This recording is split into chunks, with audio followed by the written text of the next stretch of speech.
Hey, Sean, how's it going?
Hello, hello.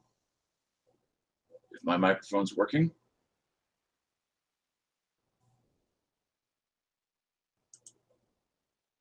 I don't see my little microphone bar moving. Oh, there it is. I guess it is working.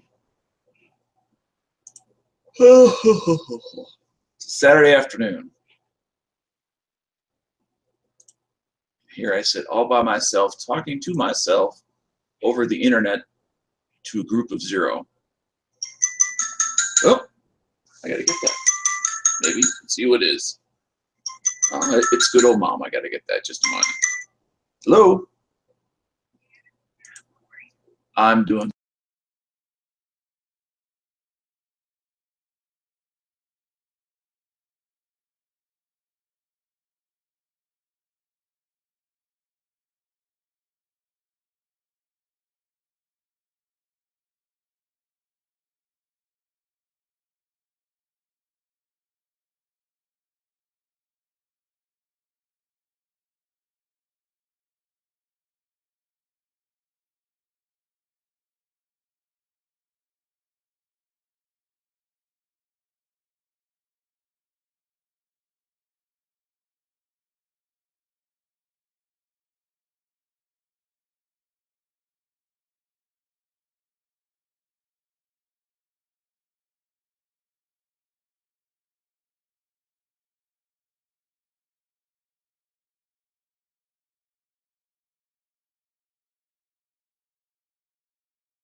Hello, hello.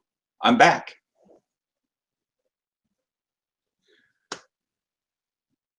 We have one new person with us who apparently got tired of waiting on Sean and me. Just got off the phone with the folks who called just as I was getting in the room.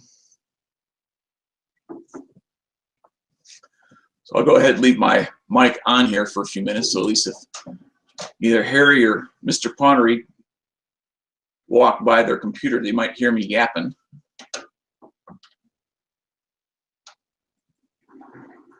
See what's going on in the text chat.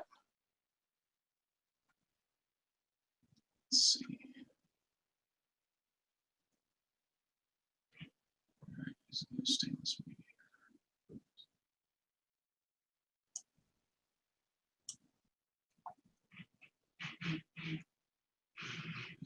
Let's see, we got Native Gun and Foos talking about using stainless steel media and Foos's impression of it. He's gone back to the pins.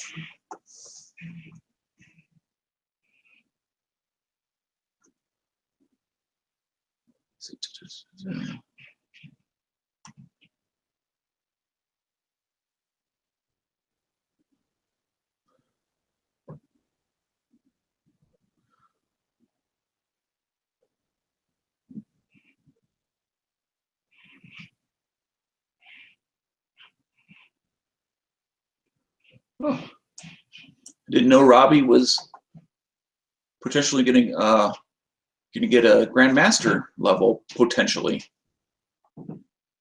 Actually, I didn't know that Robbie was a competitive shooter. You know, it's ironic sometimes when you've been in gun channels or pre-gun channels, whatever, and you've virtually known somebody for year plus year, several years, and then all of a sudden you learn something that you never knew about him. It's like, boy, I would think that would have come up between now and then. Well, clearly it has. It's just I wasn't in that conversation or listening to it. And I'm just simply referring to Robbie and his enjoying competition.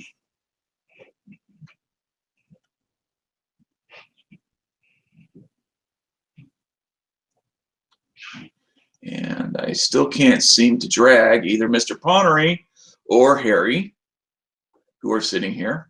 Of course, Mr. Ponnery may have opened up. I refer to this kind of afternoon lobby as I call it pink style, because on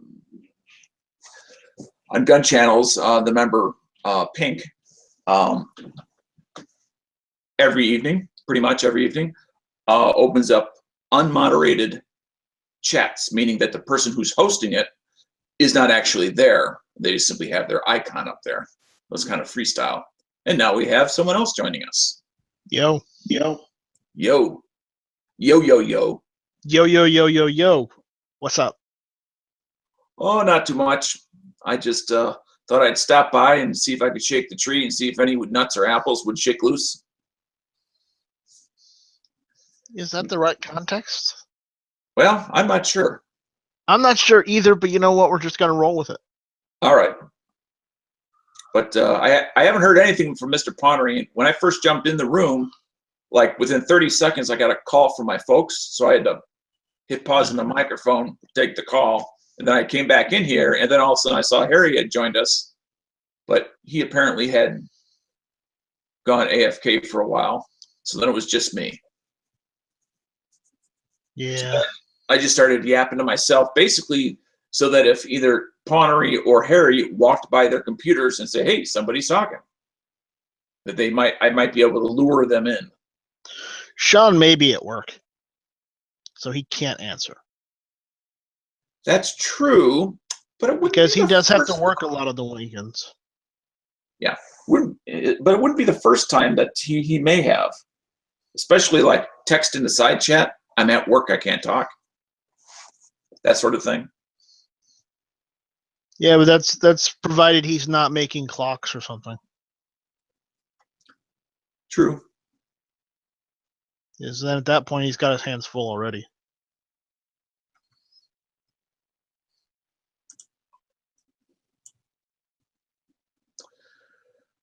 So let's see, at the top of the hour, I'm going to head on over to the Patreon Daily Gun Show edition.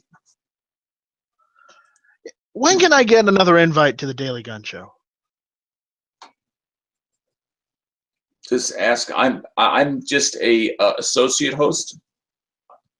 I don't do the invites. I let. It's kind of like you can only have one master chef. You can have a million assistant chefs, but only one person. I mean, for purposes of coordination. And so, for the most part, G-Webs takes care of that. Now, we can all make suggestions, recommendations, and the vast majority of time, if we have something to add to the show, he almost always takes it.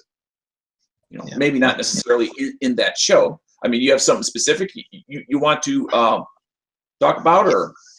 Well, yeah, but I don't know when you guys want to cover it, because I don't know if you saw in the news the other day, but South Carolina's House of Representatives just went through and introduced another constitutional carry bill.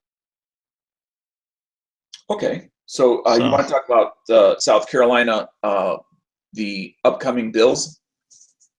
Yeah, because there's a couple of them. There's one that basically blankets the whole, does their own whole state version of national reciprocity as well.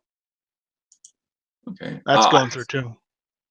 I'm not sure when we're coming up with South Carolina, but I can certainly, I'm sure certainly he would take you up on that. Anybody who lives in a state, when we cover it, we would, we'd like to have anybody. But it's been in the news lately, and I figured I'd like to talk about it a little bit. Mm-hmm. So, I mean, granted, this happens after every second matters, so kind of screwed on that, right? Well. Oh well. Anyways, yeah, just relay that for me, would you? Yep, I'm typing it in my. I have a text file I keep on my desktop called Whiteboard, and it's for like temporary things I just want to remember for a couple of days or a week or so. And so you're at the top of the list. You're South Carolina, right?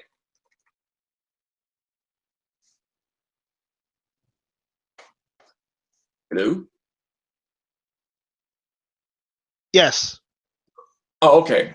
Yeah, yes, I'm right outside of Charleston. I usually just say Charleston, but the issue is that Okay. yeah, we remember the last time they tried to take things away from South Carolina. That didn't end too well for people, did it? Yep. Kind of caused a lot of problems. That's another thing. If they try and take guns away from South Carolina, I don't think good things will happen. So, what can you tell me about this one bill that you mentioned? Well, there's one that's going through that actually may have a ghost of a chance to pass. It's the one done by the House. See, it wasn't introduced in the normal House of Representatives. It was introduced in one of the Judiciary Committees, which is rather odd for that to work out like that, but it was, and it went through the Judiciary Committee. Here's the thing: there's 5 people on that committee, and the 2 Democrats decided they were going to be no-shows. So the Republicans, which are 3 of them that showed up, decided to just push the bill through, because they're not going to wait for 2 people to vote no when they already know they're going to vote no.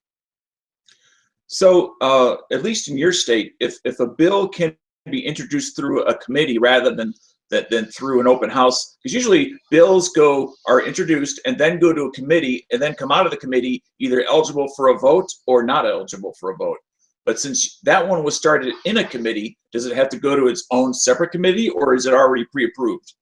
It might have been introduced before the committee. I thought it was introduced in the committee. I haven't checked the whole thing yet. I'm actually going to go over it. I'll probably go over it on Tuesday, but if nothing happens then, until then. But most of the time, yeah, you're right. It does go through the House, or it is introduced into the Senate, and they push it to a committee. but at this point, it's already been pushed to a committee, and it's already been voted on in the committee. And two of the Democrats decided to not show up for the hearing because, well, Democrats now are highly opposed to anything freedom related. Mm-hmm. So they didn't even show up for the vote.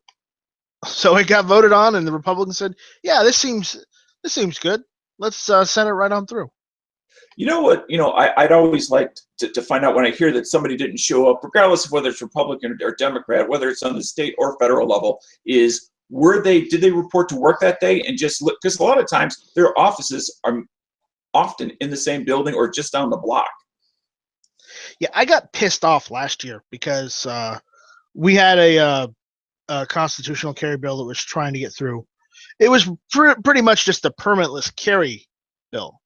And the issue is that because there were still a lot of Republicans, but there were quite a few more Democrats that if they said no, pretty much it would go nowhere, even with a Rhino chairman on that committee. And the issue is that a lot of those Democrats decided they didn't need to vote on it anyways. And guess what? They were caught going golfing that day. Somebody had caught them golfing and not showing up to work, and they didn't go over the bill, which really pissed me off. Yeah, and that's a greater problem we have of elected officials behaving as their own bosses. When in fact, their boss is the people, but they feel the people will not hold them accountable, so that they can then do this sort of stuff. Republican or Democrat, it's just a matter of not showing up to work. Now, if you're sick, then stay home. If you have an emergency, then I expect you to be wherever the emergency is at. Wife is sick, kids are sick, whatever it happens to be. Exactly, but they I don't do expect that. you to be out lounging about. No, but they were caught. They went golfing. So that really ticked me off, and pretty much that shelved that whole bill right there. But on the upside, the majority in South Carolina is now completely Republican. We still got some Democrats there, but the issue is that the Senate Judiciary Committee leader is now a full-blown Republican that believes in freedom instead of a Rhino that we've had in charge of that committee forever. And the committee is mostly now Republican and only a few Democrats, as being like half and half, like it was last time, with some Rhinos in the mix. Mm-hmm. So we might have a chance at it this year. But I'm not holding my breath. Tend to come from the larger cities, or where do they tend to come from? Which ones? Your Rhinos in your state. It's funny. They don't actually come from the largely populated cities. They usually tend to come from the smaller, not older, but the smaller rural cities. Okay. Which, you figure they'd be more about freedom, but they aren't. So, yeah. There are some places, and this is nationally, not just in my state or your state, where now there are exceptions to that here in South Carolina too. But the issue is some of them come from these small rural cities. Yes, some do come from the bigger cities, but the issue is the cities are so large that you have multiple representatives in that state, for that state government. So. Right. What I was about to say is there are some states or some areas, where in order to even get elected to dog catcher, you have to be of a certain party. And if you aren't, it doesn't matter what you actually believe in, you won't get in. So, and I think that's how Rhinos get elected is if they're in a Republican county or a Republican part of the state, it doesn't matter what their thoughts are. If they don't register as a Republican, they will never get in. They have to move. Yeah. So I think that's how Rhinos get invented, as well as Blue Dog Democrats. And I don't know. It's just, I'm really glad that Rhino, that was the chairman leader, did not get reelected because, yeah, no.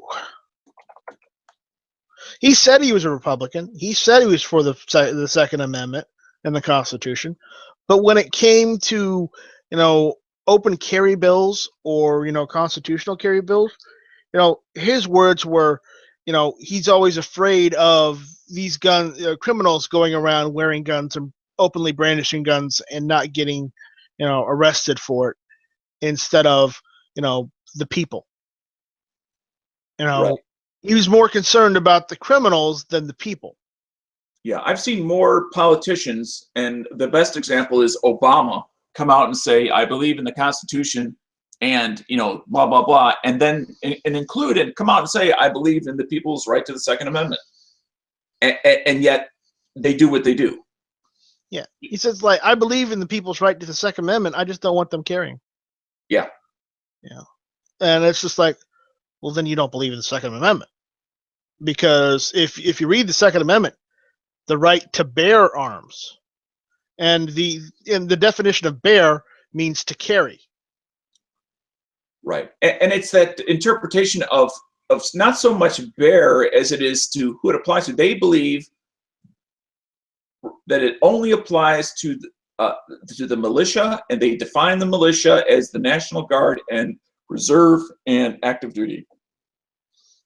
Well, that's great, but where does the militia fit in with the right of the people? Eh?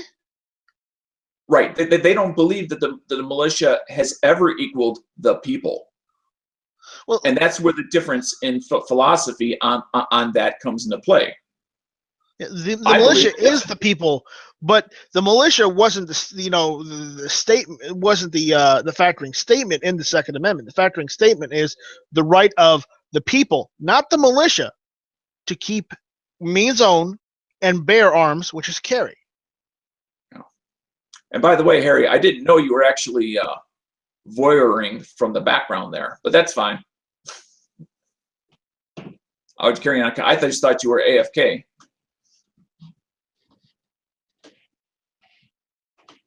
But yeah, it's the difference in what does the militia mean. Now, of course, they have their feelings, and you'll never change they're going to feel what they're going to feel. But in their minds, militia equals military. Well, you have to remember when the Second Amendment was put in place, the militia was any able-bodied citizen, and that means citizen between the ages of 15 and 35. Oh, I understand that. You don't have to convince me. Yeah, that's what the militia was at the time, because we didn't have a standing army. Okay, we hadn't evolved enough as a country yet to where we needed an army to fight off other people. It was just we were, a country of people.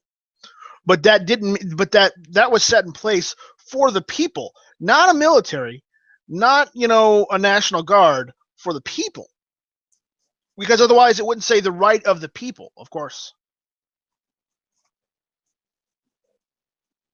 But people want to try and interpret things instead of treat something more as it's kind of written in stone and pretty much anyone can understand it if they just read it. But I guess people don't want to read. As well as they want to change the definition of words or limit them in ways that they weren't when they were written. Right. I mean, the meaning back in this late 1700s is the meaning they intended. Even if subgroups have changed it or altered it, it's the meaning of what did it mean back in the late 1700s. That was the intent of those who wrote and signed the Constitution and the Bill of Rights. It's not what it means today. It's what did it mean then, because that's what they were signing their name to. Yeah. Here's the thing. My ancestors didn't fight in the Revolutionary War just so some asshole lawyer who thinks, he's better than everyone else can take the rights away of others. Okay? He fought to protect his family, preserve what he had, and to create a nation that was better than any other nation in the world, and they're trying to take that away from us.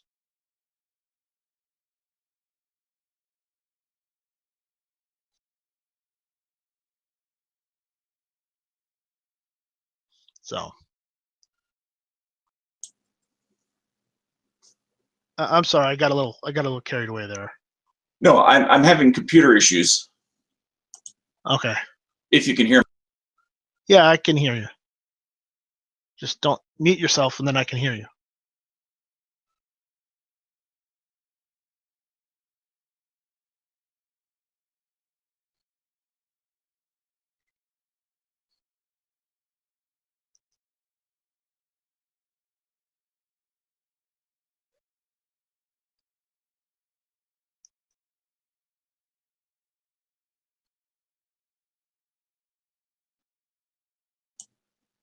Can you hear me now? Yeah, I can hear you. You're fine. Okay. Yeah. The for some reason I've been having some intermittent issues with my computer lately, and in this case, it's the interface, like the mute and unmute buttons are not working. Like I'll click on it and nothing happens. Or I'll unmute myself. It'll seem to react, yet clearly no one is hearing me. Right. So if I don't come back right away, it's more likely to be. Dano's bit the bullet. We got you.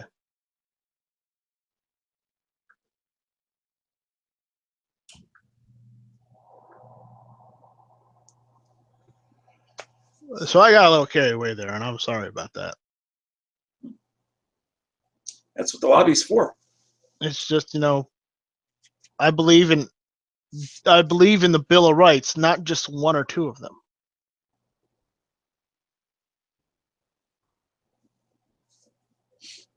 They're there for a reason, whether they're useful or not. Yeah. I imagine one or two of them are kind of useless, but we need them there anyways. So if you have your stack screwed down and everything else on the AK? I haven't screwed it down yet, but I talked to G-Webs about it on the AK chat the other night. He said, you know what, don't try and make it flush, because it's either gonna bulge the trunnion or, you're just gonna break your stock. So just go ahead and tap it. Just go ahead and drill and screw it in, and you'll be fine. Right. So I'm gonna do that probably later today. So you have anything planned, after that particular project? Yeah, I'm trying to sell one of my ARs because, well, let's be honest, I don't have a lot of money right now, and I could use the extra scratch. Now, have you sold firearms in the past? Yeah, via Arms List. Okay. So I've sold them to my my FFL. Okay. So. Yeah, because I have I'm thinking about or I should say I've been thinking for about 2 months. I don't necessarily need the money. It just it's taking up space, and I could use that money for other firearm interest I have. My M70 AB2 underfolder. Just simply because I have another AK that I actually enjoy shooting much more. Mm-hmm. And I have no I haven't shot it in about a year, and I'm really not interested in shooting. And it's not when you unfold the stock, it's not like in that mode, it's not an enjoyable gun to shoot, because you try to put your jaw up against a steel rod or a folded piece of metal, and it's going to want to rattle your teeth or your jaw. So I've been thinking about selling it, and I've purchased off of Gunbroker, never sold off of it. And I know I could certainly take it to my to a gun store and trade it in, but I'm going to get bottom dollar on it. But just simply because that's the way they work. It's like going to a pawn store and expecting to get, top dollar on whatever it is that you have, whether it's jewelry or used dishes or a firearm. Pawn Star. I mean, but No, it's just funny because the guys on that Pawn Star TV show, and I have a common relative. So, well, if it's to the dad, congratulations. If it's to Chumley, I feel sorry for him. no, it's to the guys that run the shop, Harrison. Gotcha.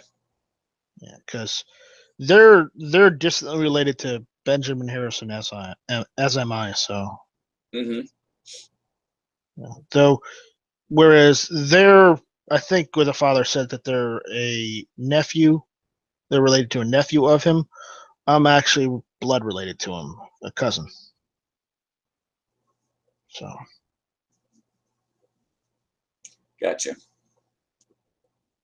which is funny. And with today's technology, they can actually, get a blood test and give you a percent. Yeah, it's not much. It's been diluted too much. Well, yeah, but 6% is better than 1% is better than 0. I mean, if you want to make a claim to something. Yeah.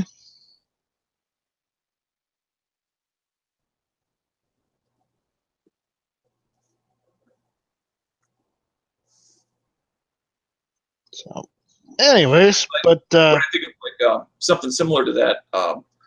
Groups like Daughters of the of the Mayflower, or there's some group similar to that. there's Daughters of the Revolution as well. Yes, and I'm thinking, I mean, other than just a social group, because it's fun to get together with people that you've met and have known over time, i.e., gun channels. I mean, other than that, I don't see bragging rights, so to speak, as to what your ancient ancestors have done. You as a person had nothing to do with that. No, I did not have anything to do with it. But the fact that my ancestors went and fought, preserve what we have, right? That means something to me. Right. Well, but both on the good and the bad side. I mean, I don't hold people who are descendants of people that didn't do very nice things to be guilty of the sins of their ancestors. No, I agree with you there, but the issue is it's pretty hard for those that have that last name of that one German guy that we shall not speak of. Well, that is true. And I would think most people at this point had probably legally changed their names long ago. I would have. Yeah, as would have I. I mean, just because it is what it is. I hate to use that phrase, but it should be obvious as why you wouldn't want that sort of name to follow you around for your entire life, and including after your life, to be on a grave marker if you do get marked at all. Yeah, well, it happens. Remember, there's a lot of good in this world, but on the opposite side, there's also a lot of evil. Well, in order for good to exist, there must be evil. Otherwise, you have no measuring stick to determine what is good. It's true. And Mr. Connery had thrown in the possible last name of Stalin. And, although it's absolutely true, in this country, it doesn't have, and I think worldwide, with the exception of obviously Russia and Eastern Europe, it's not as well known as to how evil, and I mean by the millions of people that he killed within his control, that guy was. Yeah, he probably killed more than that German guy did. Yeah. Unfortunately, he's not, the only mass, political mass murderer.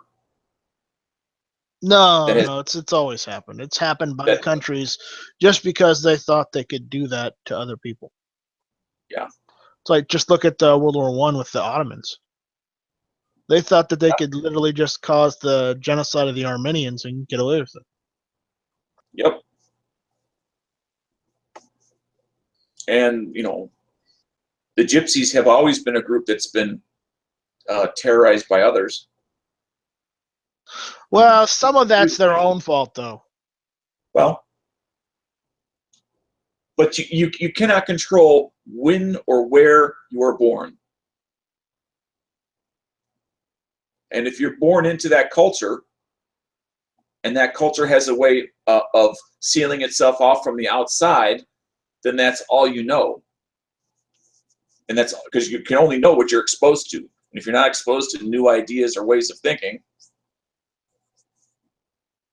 you have to either reinvent the wheel in regards to recreating a brand new thought and thus the support for it, or it never happens.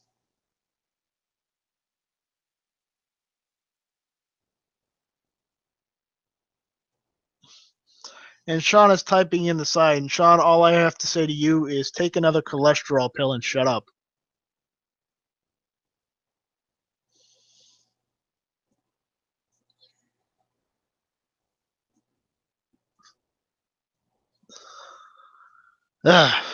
Anyways. But yeah, it's interesting. So as far as projects, I have a couple lined up that I want to do, but the issue is right now I don't have the cash to do them, so I'm waiting on that. What I want to do is there's two things I want to do. I want to get a either an actual or a replica of the Winchester 97 shotgun, and get the heat shield and bayonet for it. The heat shield has the bayonet lug on it, and the bayonet is an old M1917 bayonet for it, so I can make a replica trench gun from World War I. Wow. Now, I'm assuming on Google there are some pictures of this. Oh yeah, just look up Winchester 97 trench gun.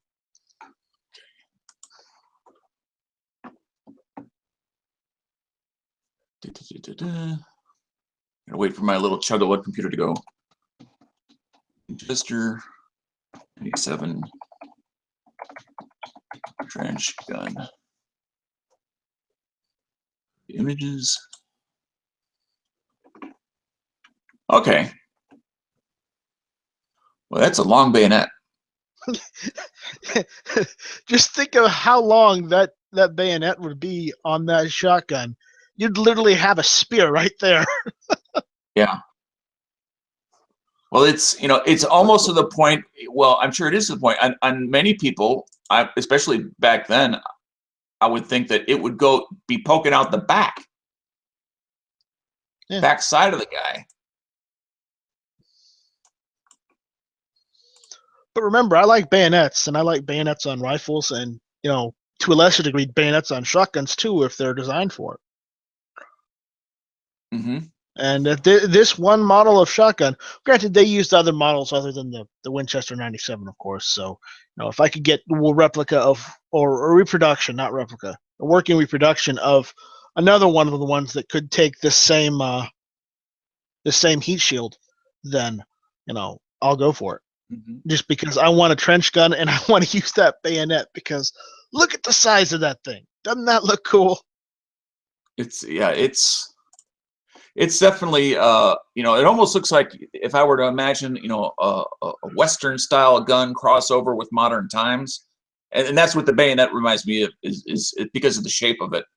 It's kind of like a cross of the old and the new. The new being what's represented in World War I. Yeah.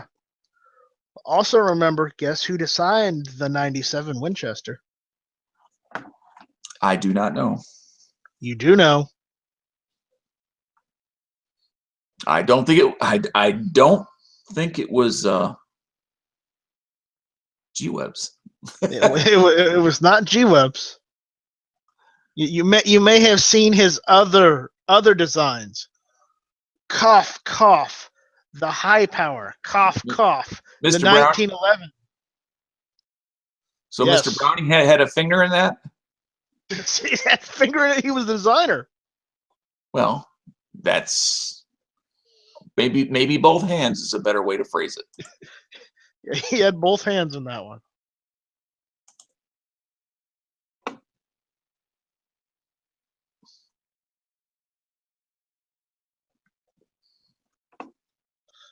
Yeah, he did.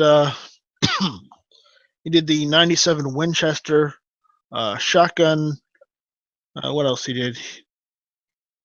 He did a couple of the Winchester lever actions too. I don't remember which. Let me look it up.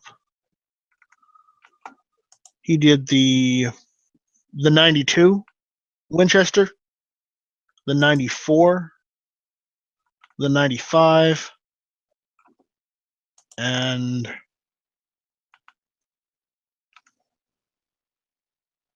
he also did the '86 lever action rifles. So. Yeah, I often forget, or at least it's not on the top of my mind as far as companies that weren't so much innovators as they were innovators in regards to they knew which patents to purchase or which inventors to support. Well, I mean, you have to figure in the late 1800s, like the 1880s, up even in the 1890s, he was making a very big name for himself. So by the time around 1900, John Browning was one of the guys that you'd want your gun made from. Now, if you were not a gunslinger or someone who was in the military or someone. You there, Dano? Dano, you cut out.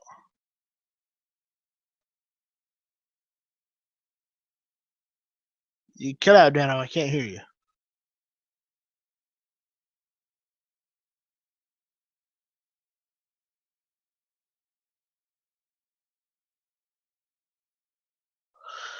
Okay, we lost Dano.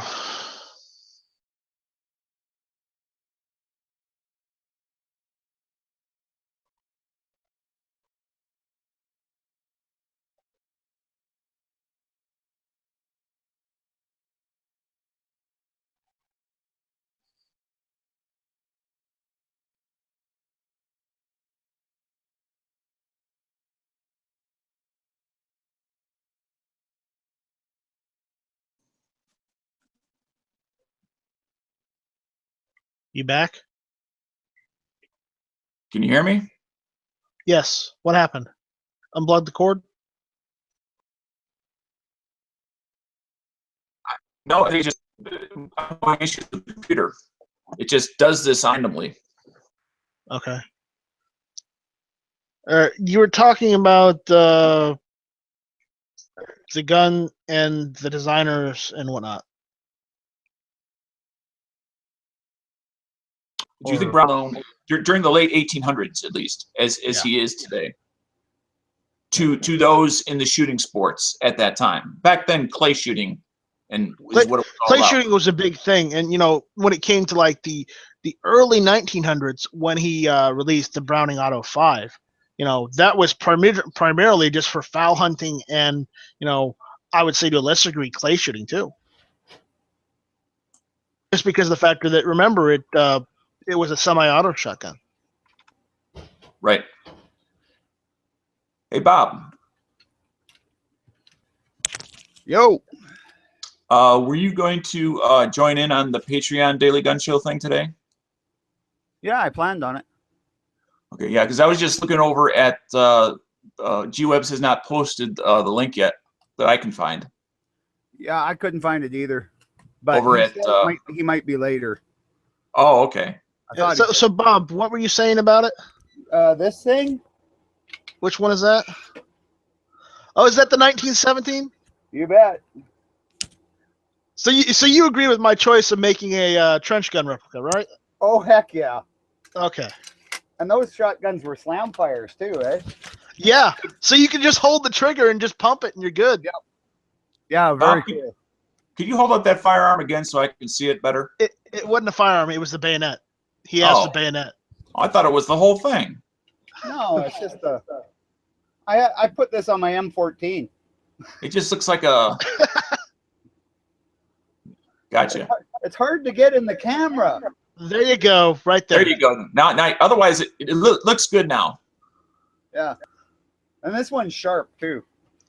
But here's the funny thing about that bayonet. That bayonet is almost as long as the shotgun. Oh yeah. So when you put it on the shotgun, literally makes the shotgun twice as long. Yeah. Well, you should have seen it on my short-barreled M14. It was hilarious. Oh, I can see that. I can see that, definitely. But yeah, they're really cool. But I don't have any use for it. I got rid of my M14, and the other one I'm picking up is going to be an actual Springfield with a longer barrel. It's not going to be the short one, so that bayonet's ridiculous on it. You know you're gonna put it on there, and you gotta take a picture put it on Instagram for us, because you know we want to see it. Yeah, if I ever get around to it. But I was saying, hey, I'll sell you this one for a good deal. What do you want for it? I don't know. I'll have to look up what I paid for it. All right. It'll be Let me cheap. know, because I'll definitely get it from you instead of getting it from somebody else online where it might just be a reproduction. Well, that's all this is. It's a reproduction. Oh, yeah. Like, All the right. original ones are outrageous expensive. I've seen they only go like $100.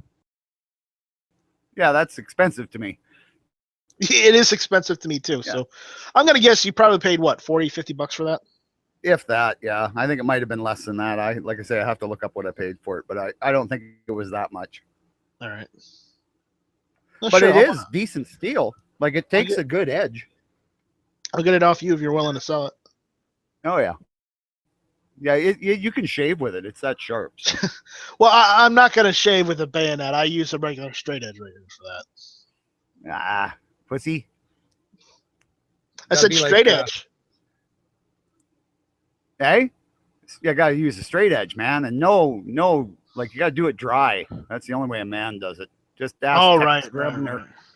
You know, Remember having seen Tex Grubner? Yeah. with the exception of things literally not being available because they've been lost to history, I never understood the point in collecting reproductions. When you can save your nickels and dimes, like we tell people all the time, for a quality gun, save your nickels and dimes and wait till you can get a reliable gun rather than sacrifice reliability on some $80 special. Yeah, but do you want to use a piece of history to go and stick it into sandbags and play with? No, you want to use a replica that you're not worried about damaging. Well, there's a difference between a training bayonet and a one that you're collecting.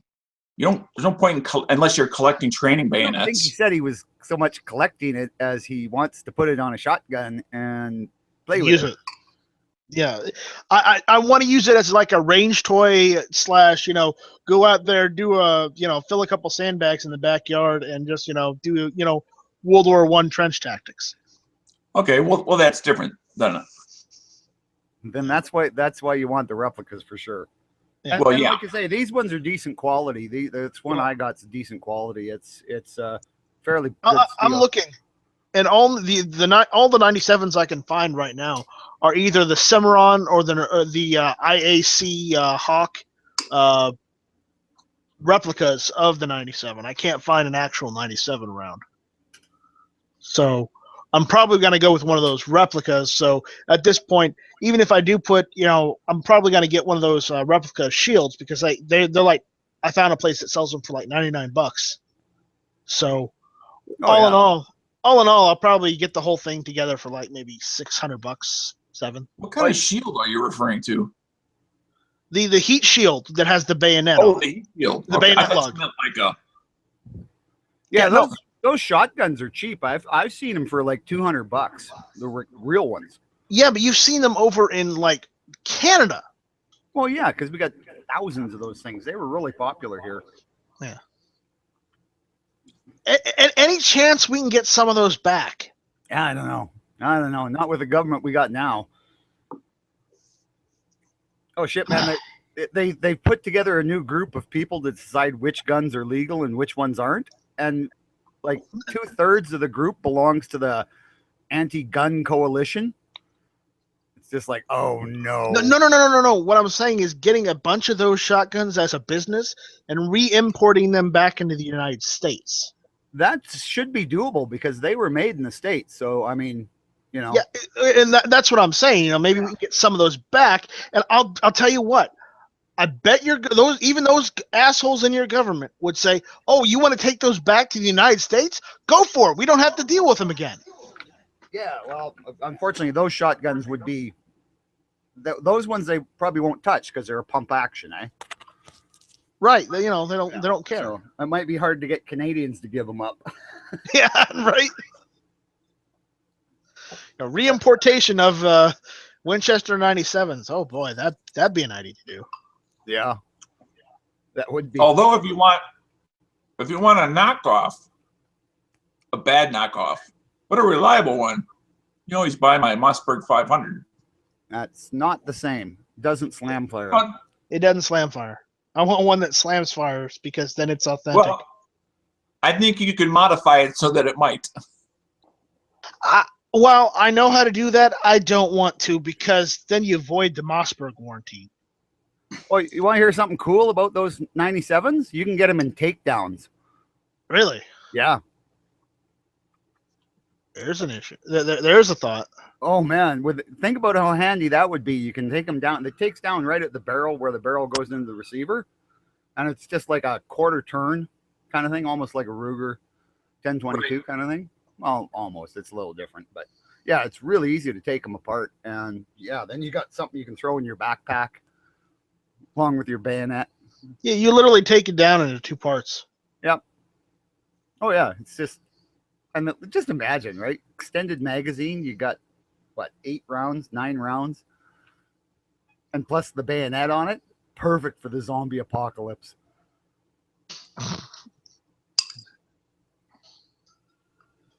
Yeah. Is there any current rifle that breaks apart like that shoots 5.56? Handy rifle. The AR-7. Single shot? The AR-7 from what was it? The Henry? Well, that's a 22. Yeah, but literally you can 5.56. 5.56. Well, the handy rifle will, but then you got a single shot. Yeah. Are those handies like break action? Yep. The only other rifle I know. Yeah, they're a good little rifle. Yeah. Practically indestructible. The only rifle I know that does anything similar is, and I know I'm going to mention this, and I apologize for mentioning this, but Keltec makes the SU-16C, which basically folds the rifle in. It basically folds in half, but the issue is that's just the stock. That's not where you take the barrel out and then you just take both parts and go. Still makes a pretty short package though, and it takes AR-15 magazines. And you can still fire it when it's folded. So,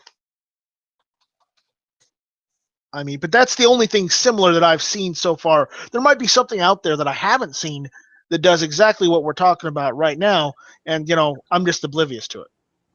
Have you guys seen that Remington pump action 223 that takes AR-15 magazines?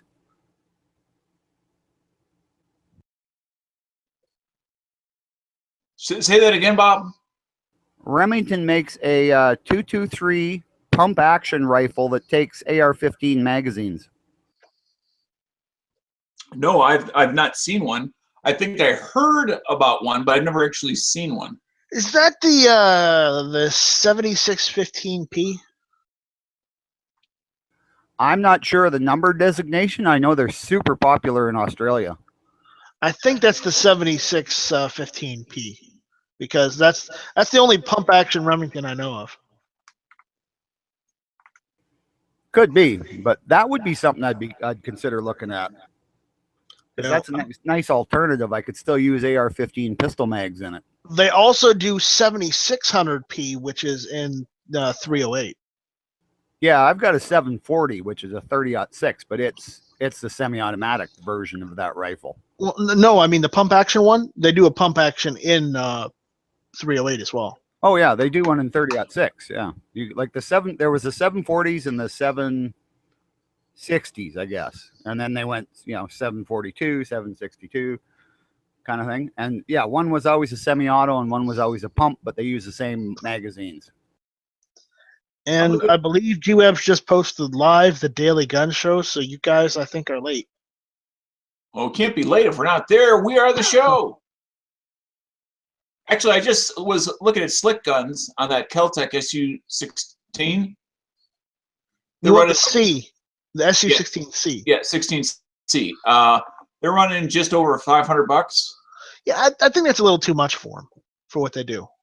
Do you think they take what's this uses? Trying to find if it says what kind of mags it uses.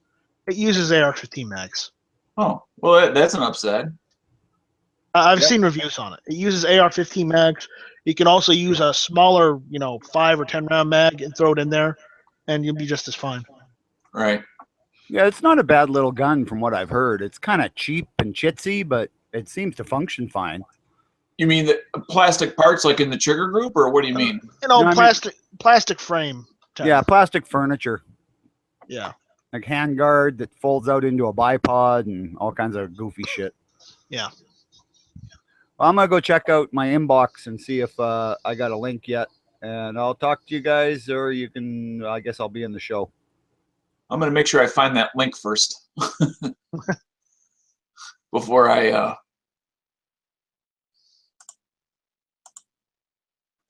jump out here. Let's see, it's not my email, which I didn't really expect it in my email. But let me go look over at the Daily Gun Show and see if it's in the show notes. Oh my, the Daily Gun Show. And there is a link in the Daily Gun Show notes. So if you want to know how we know where we're going, it's because we have a cheat sheet. Anyway, we'll catch you later. Nice talking to you. Yep, I'll see you later. And I'll pass along your message.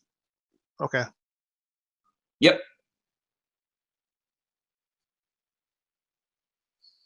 I'm gonna go watch the Daily Gun Show.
First one in.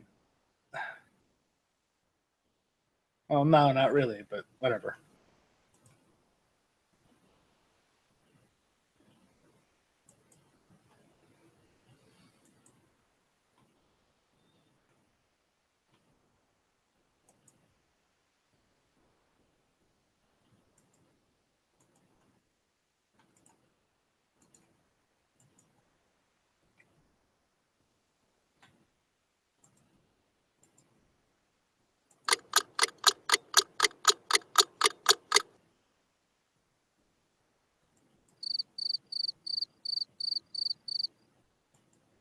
There we go.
Who this be? It's Foose. Yes, it is. My profile didn't update. There we go. It's got some fat guy in a gray shirt and jeans shooting a gun. Yeah. Well, on mine, it still shows my the muzzle brake. I kind of preferred the muzzle brake. So did I. Why'd you change it then? Just to fuck with you. No, you didn't. You wouldn't do it just for me. No. I'm not that special. No, you're just that annoying. Oh, well, too fucking bad. Get over it. How's the weather out there?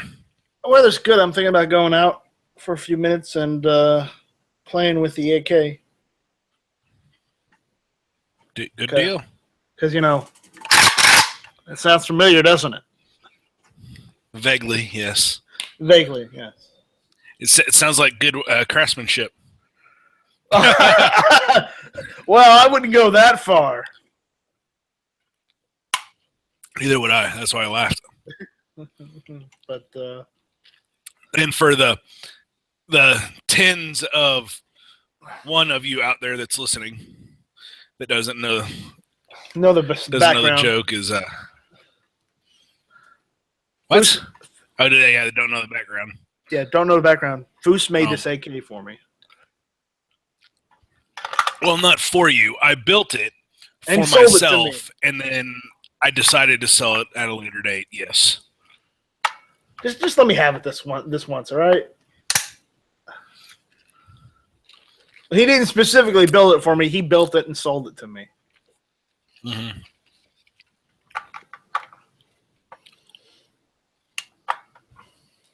And she's still treating you well, right? Well, yeah, but she's a little finicky. But I guess Really? if they, yeah, if they had to live with you, they have to be, right? That's why it moved out. I guess so. It's like, I'm done with this fat fuck. On to another fat fuck. Right. I never denied that I was fat. Okay. Not me either. So.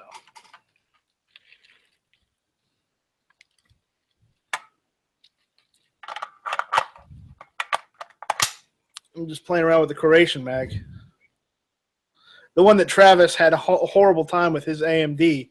And, you know, the one that even when he dremeled it down, it wouldn't fit in his AK. But when I get it, the first thing I did is I took the one he dremeled on, it still wouldn't fit, and tried to put it in my AK, and it just rocks right in. Yeah. I had Tapcos, PMags. These are the Croatian bolt hole opens. Right. I have several of those. All of them. I've never had one not rock into that one. Yeah.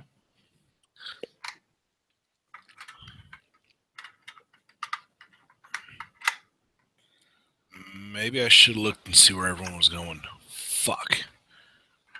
What do you mean? I'm somewhere? playing World of Warships. Oh, God. And there's two destroyers going to one point, and you're going off, and everyone else is going somewhere else. Yeah. Oh, and they have looming.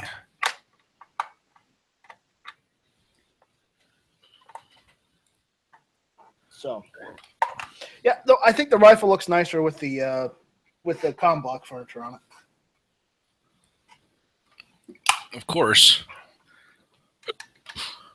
I mean, I'm happy with it. And G-Web said not to try and get it flush, the stock flush. Just put it in as much as you can, and then just go ahead and run it. Just drill and run it, because honestly, you're not going to get much better than that. Yeah. So I might give it a couple more taps and then call it good.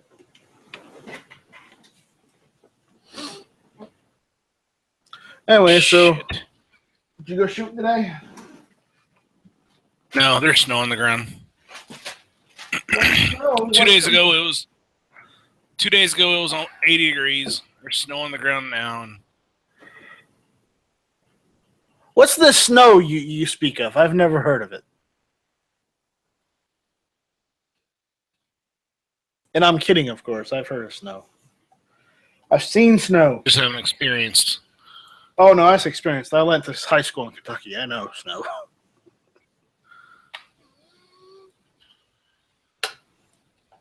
I've experienced it in Arizona, too. It's like, but Arizona's all desert. Well, the bottom half of the state is. Yeah, top half is not.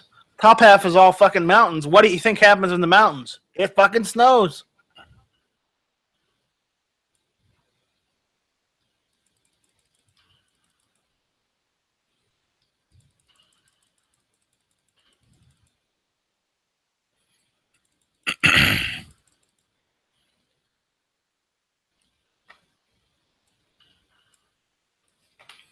Well, that's not right. Because I died. You still play World of Warships on occasion? Yeah, on occasion.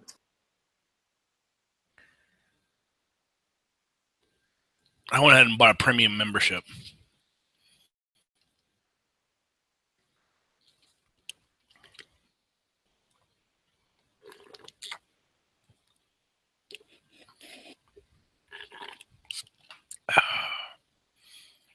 Shame on you. You should know better. But I don't really care. All I heard is you should know better, but I really don't care. Shame on you. You should know better, but I don't care. You get that? No. Yeah, I know. I got a phone call in the background. I'm not answering it. Well, I mean, no one really wants to call you, so.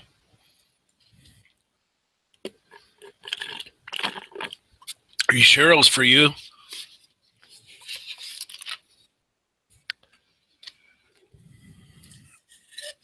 Yeah, your sister called. I'm not interested. Yeah.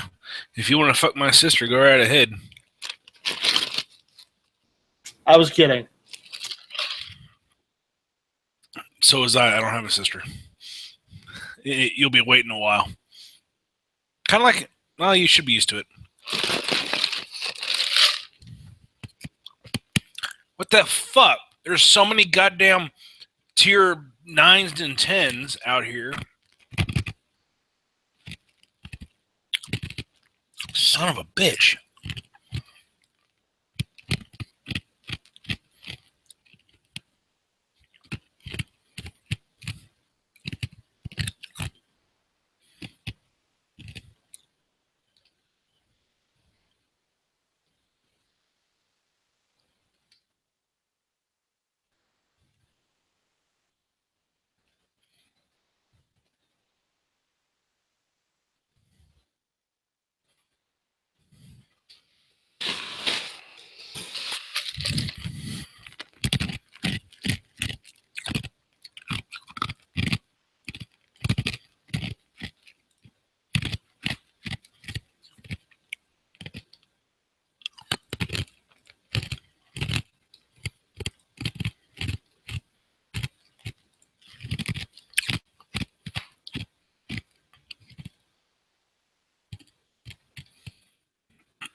Okay, I can't get this stock in any more than it already is, so I'm done with it. Fuck it. If it's tight, it's good. I mean, it's not going to hurt you.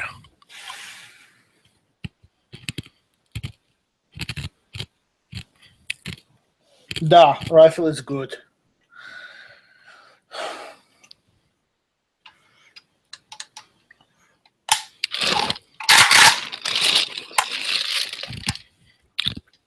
I love this AK with my Thunderstrike. Good. Not that AR I built. I'm trying to sell that.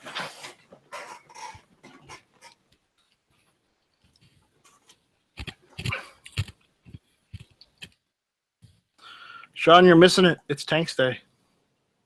Or it's Warships Day.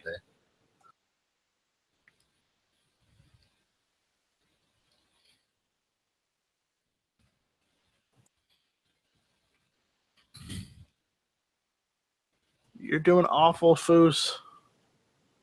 I know.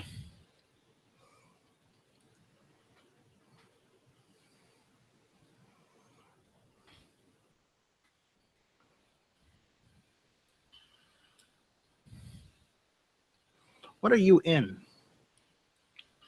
Russian. Russian destroyer. I see.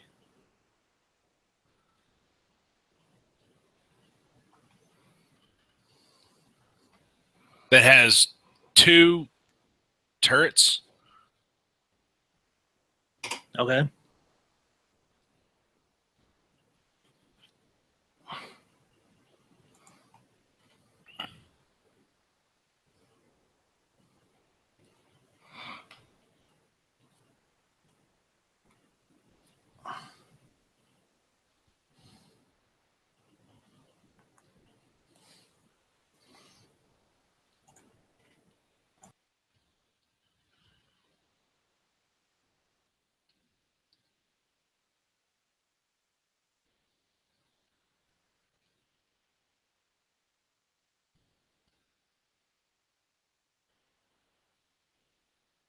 There he is.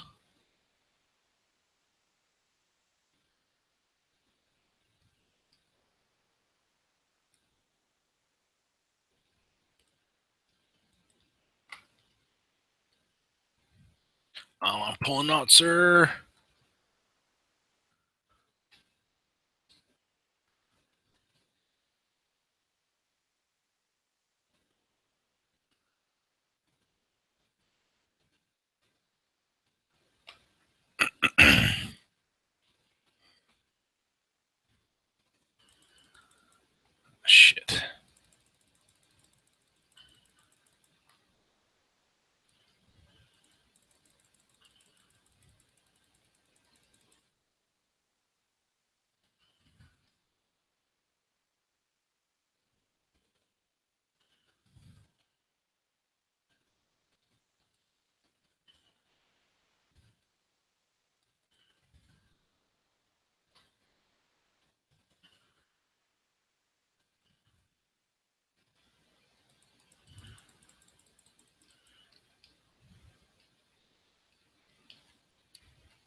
Oh boy.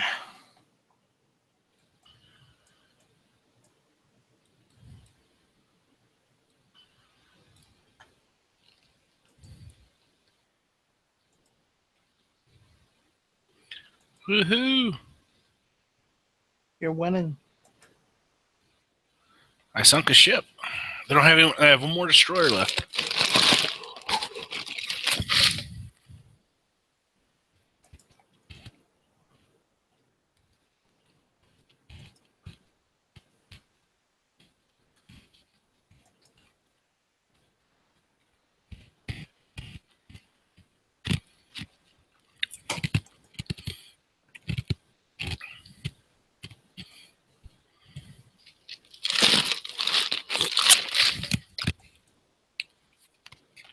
Can you hear me chewing ice?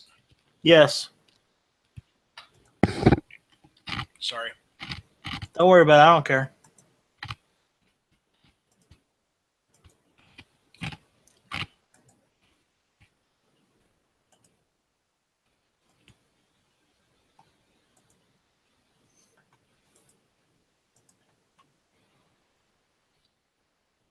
And it's Tony.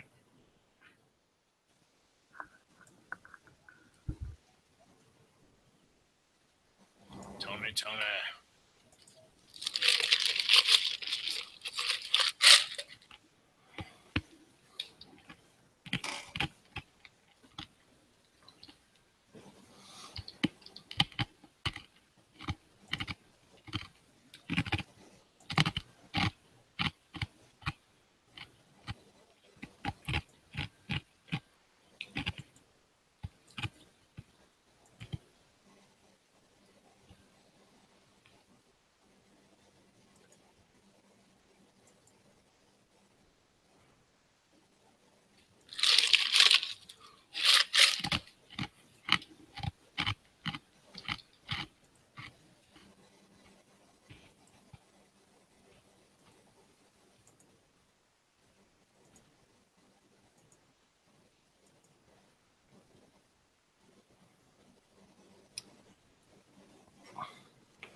Really?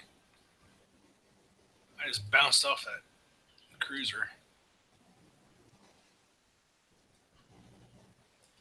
He's dead.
How is that fucker?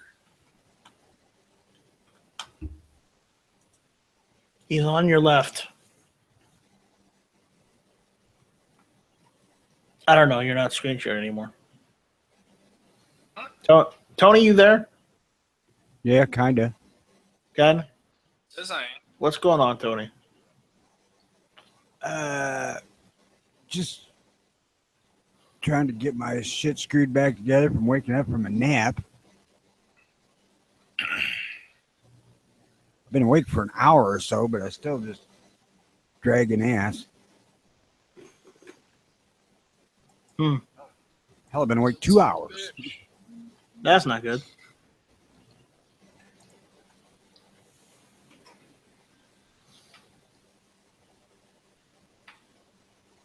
I got to get to the range tomorrow. I'm suffering from cordite withdrawal.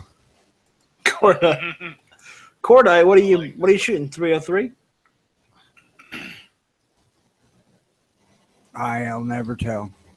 You'll never tell.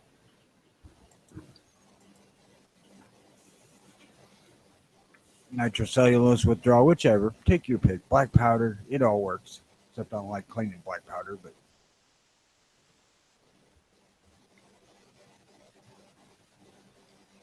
Because I thought they only use cordite in 303. damned if I know. I just grabbed the first one that come to my mind. Okay.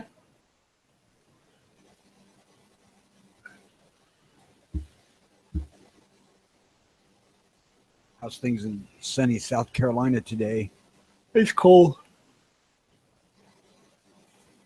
It's cold today. It's cold here, too. I know it's not cold like where you are, where your nuts are falling off, but, under a certain temperature here in South Carolina, it's cold. It would be for you, but you have to have nuts first. Funny. So Yeah. what is the cold South Carolina temperature? 64. Oh, you fucking pussy. Oh my God. I'd be out in a fucking short sleeve shirt at the range today at 64. Same here. It's going to be down to 40 tonight. So, It's like Yeah, 34 it's here. in the 30s. It's in the 30s here. tomorrow's supposed to be in the 50s. Tomorrow's supposed to be in the 50s here too. Oh. Not here. I don't like any temperature below 70, okay? You're a fucking Don't like it. reptile. I'm from Arizona, okay? It just happens, all right? Arizona. I was right on the mark. It's 34 here. Ooh, a whopping 39 for a high tomorrow. Yeehaw. Maybe I'll mow the yard. 2 days ago, we had 82-degree weather, and now we have snow on the roofs and ground. Yeah, they're calling for snow tomorrow night and Monday and then again Wednesday here.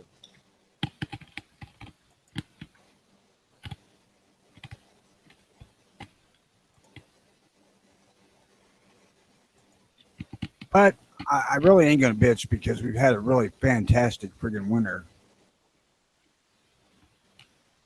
If this is as bad as it gets, so be it. I can live with that.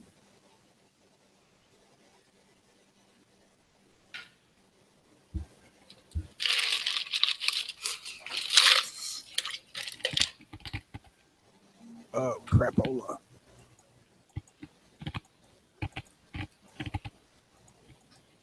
I was going to go to the range today, but it was just too fucking cold to get out and about because with all of my medical issues, I lose blood flow in my hands when I get cold. And it doesn't have to be much more than North Carolina or South Carolina cold for me to lose the blood flow. How much humidity do you have? It's below freezing. Humidity really isn't relevant. All right. In the summer, we get, it depends on which way the wind's blowing. If it's coming off the Gulf, we get freaking tropical humidity here.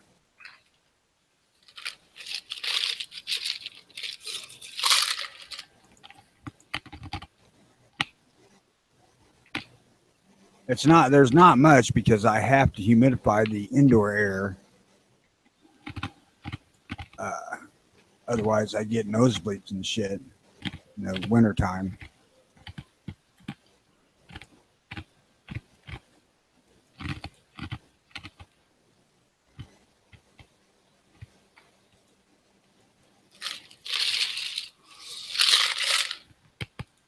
furnaces in this area generally have humidifiers built into them, or older ones did. I don't know about new ones.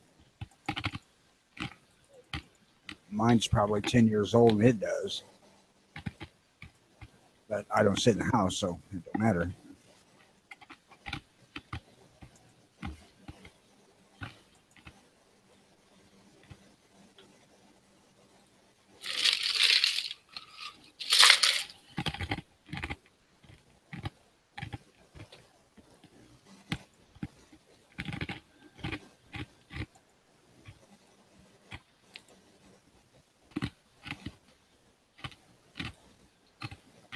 What the hell are you doing, Poos? Eating ice. Okay. What are you talking about the game? It sounded like you was loading mags or something like that. What the fuck? No, I was eating ice.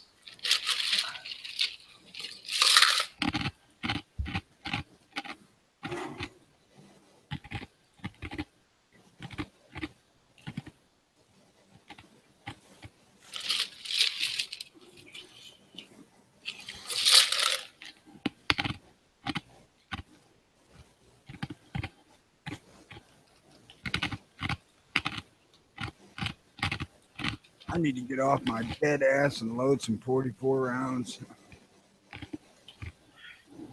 I need to load some more 9s, so whenever I get my 40 in next week on Monday, I'll be able to swap everything on my press and bang out 40s for a while. I got a few thousand 9s loaded up. I'm all right there for a while. But So do I. I have 1,000 9s. I think I got like 3,600.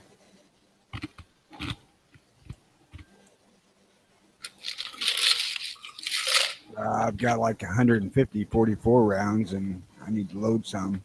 I haven't loaded any yet. This is just what I bought.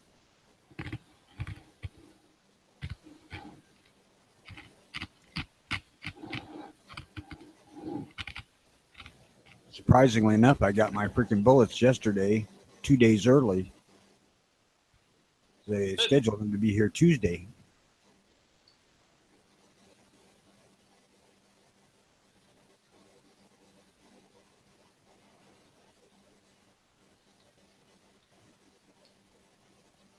Ogden gave me a load data that takes 200 grain bullet to 2,600 feet per second. I'm curious. If the load data in this book is accurate, out of this 5-inch 1911 I'm getting, then I shouldn't have to change my powder between 9 and 40. It's the same powder throw, same amount of powder, I should say. Right, the pressure goes up because of the weight of the projectile. Yeah.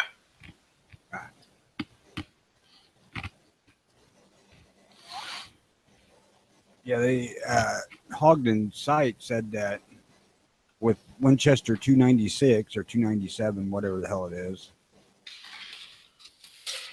with like 29 grains of that stuff, you can make a 44 Magnum 8-inch barrel gun do 2,600 feet per second with freaking 200 grain bullet. That's moving. That's mid-size rifle territory. Yeah. Well, that's more potent than an AK. The AK is 124, running at 2,300. As I said, that round, that particular loading intrigues me.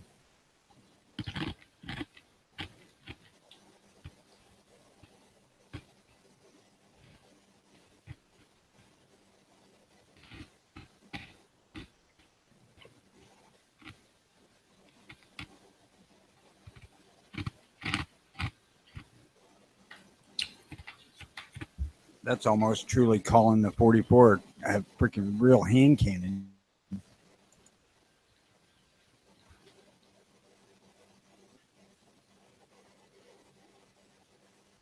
What, does Jimmy hide from this place on the weekends? Where the hell Night Strike go?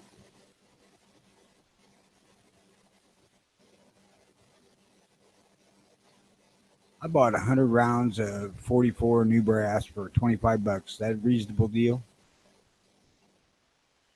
I don't know when it comes to 44. I don't either because I can't find it anywhere. I was truly surprised that 44 is so hard to come by. Supplies for reloading it.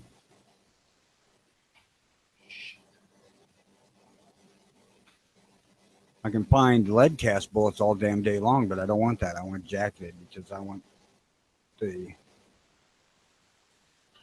true magnum loads. Although I think I am going to get 1,000 of the lead and load up some lighter stuff to mild levels for plinking and letting other people try the gun out.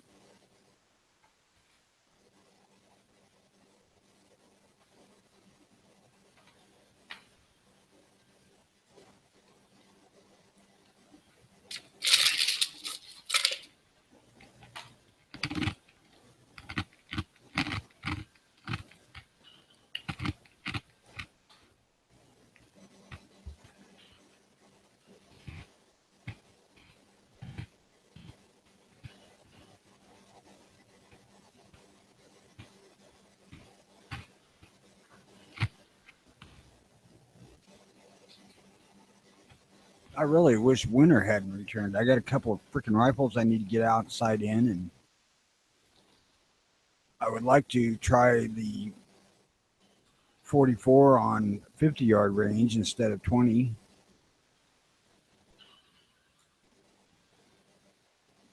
But I still need to go on an indoor range and try out my new Smith, so I'm going to go tomorrow. I should have went today, but I didn't feel like it.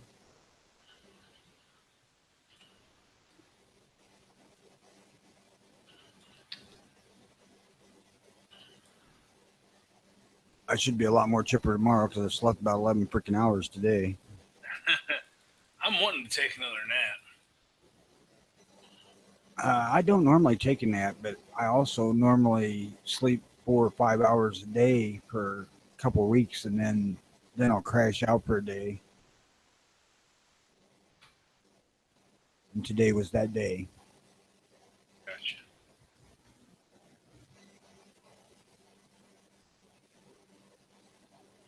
It's for the best anyway, because my scope, I ordered a scope, and it ain't going to be in here until Tuesday or Wednesday, so...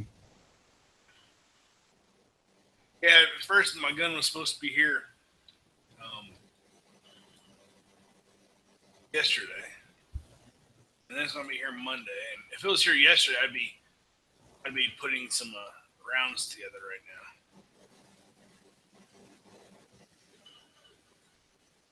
Well, I picked mine up Thursday by 44, and then, or no, Wednesday. And then I picked up a couple rifles Thursday that I'd had on layaway for a long freaking time and forgot about. And I need to put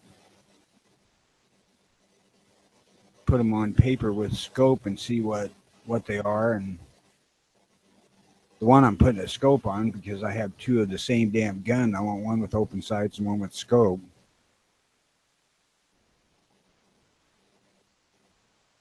And I decided I wanted a varmint scope on it, even though it's 30-06. I like the true mil dot reticle, and I want to get that sighted in if it fits. I may have to buy a new freaking scope mount. I got to looking. I don't think 50 millimeter scope's going to clear freaking barrel.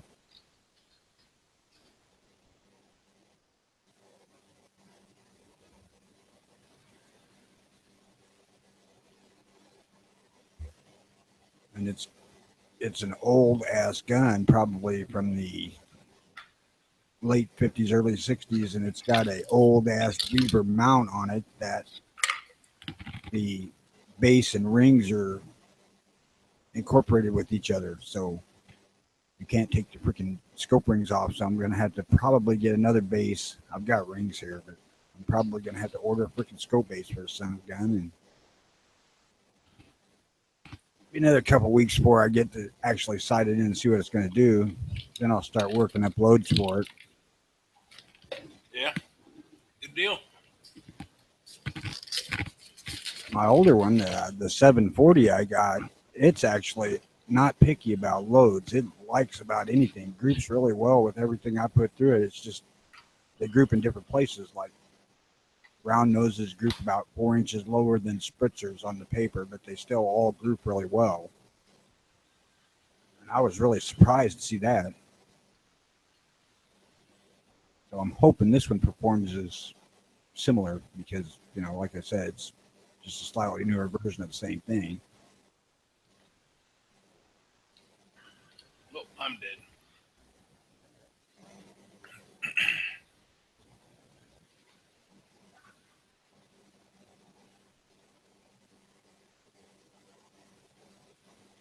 I shouldn't say this because I hate to increase the popularity of things, but anybody that hasn't ever tried a Remington 740 should try one once to see how well they mount. 740? Yeah. Never even heard of it. It's a mid-50s semi-automatic rifle. Oh, odd 6. Usually. They came. The two I have multiple are calibers. Yeah. Yeah. Okay. Yeah. I've heard of them. I've seen them. They mount superbly. I mean, considering they're basically identical to an 870 shotgun to look at. No cheek riser. You know, pretty much straight shotgun stock. It's absolute best mountain gun I've ever seen. And I've had a fucking lot. Wait. Oh, here it is. At least the open sight version is. I haven't played with the other one yet with scope.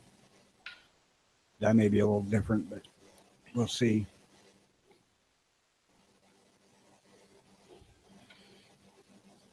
Let's see when is the temp supposed to be decent tomorrow? Because I need to get out and run my damn guns. I do too, and I don't care when temps are going to be decent because I got a heated indoor range I can go to first. Well, I won't. Mine will be outside. Yeah, right now it's 32 and feels like 25. I didn't look at feels like here, but it was 34 when I looked. So tomorrow, high's only 50, so probably head out right after lunchtime. They don't put feels like on this anymore. Oh, it's supposed to get down to freaking 17 tonight. That sucks.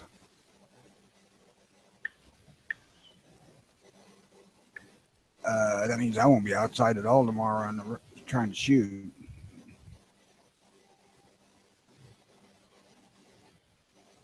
It's only going to get to 39. It won't do that until freaking 4 o'clock or so.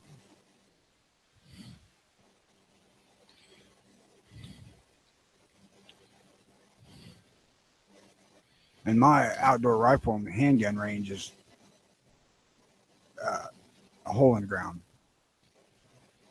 Gotcha. Literally, they freaking dug into a bank and made a hole in the freaking ground. The way they laid it out, if you're willing to set up with them to go early, you can shoot across the whole place and get a 300-yard rifle range, but they have a permanent 100-yard there. And then on the other side of a berm, there's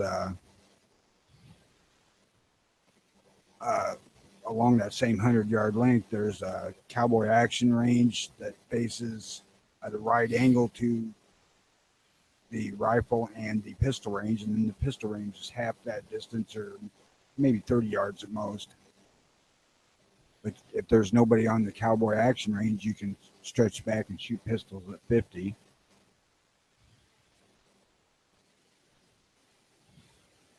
Nobody does, but guys who are checking out hunting revolvers, which is what I want to do.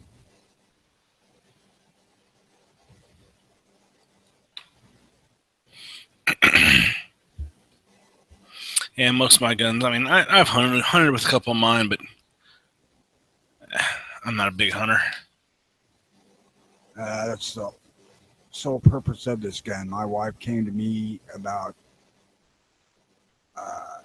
last October sometime and gave me that we need to get more guns and ammo speech, plus she wants me to hunt deer. Okay. I don't have any equipment to hunt deer with aside from an old shotgun that really wouldn't do the job because it's full choke. So I said, I'll have to buy a gun to hunt deer with. And she's like, that's okay. So I thought about it for a while and I decided I wanted a 44 Magnum handgun. Easier to carry, 6 rounds instead of 1 or 3. And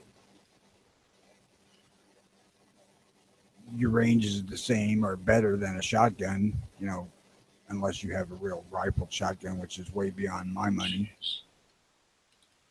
So I bought a Ruger Super Black Hawk Hunter and intend to use it for deer hunting.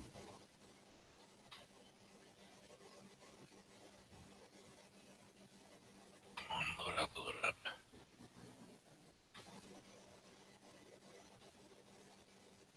And right out of the box, I shot about 2-inch group with it at 20 yards, which pleased me no end.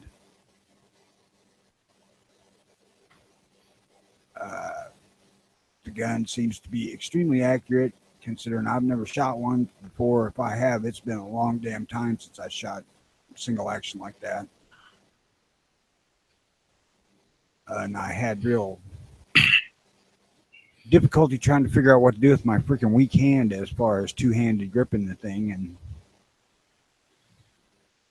I got to work that out, plus strength issues because it's really flipping heavy. But I think it's going to work just perfectly for what I want.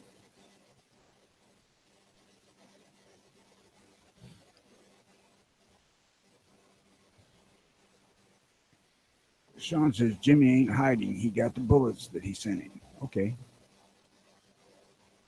You want my address, man? I could use bullets too. I ain't real particular on caliber neither. 9, 44, 30-06, 223, 22. 22 would be best because I can't hardly get them here. I can't either.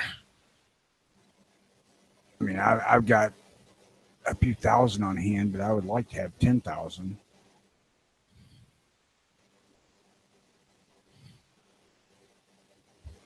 I mean, you can buy like about 50% of the time I go out, you'll see a few packages of CCI mini mags, or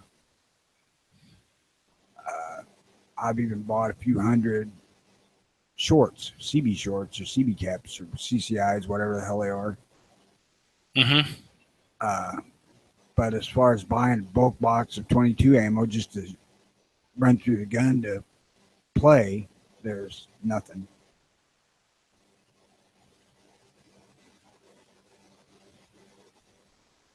Yeah, I still. I think I know the last time I bought 22. It was before Sandy Hook. I don't have much left, and I haven't really shot any. I've given away thousands upon thousands of rounds to keep kids shooting. How much I got a log of tells me. At this moment, 3270 is how much I have on hand. And yes, for the people who listen, I count my freaking ammo. I used to. I don't count every bullet bullet per se, but I have it split in groups and keep track of what I use.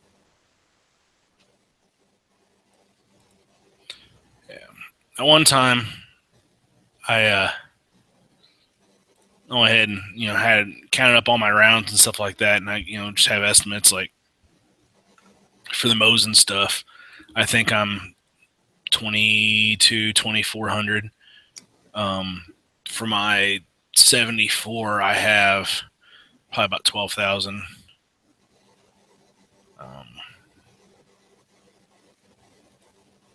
So.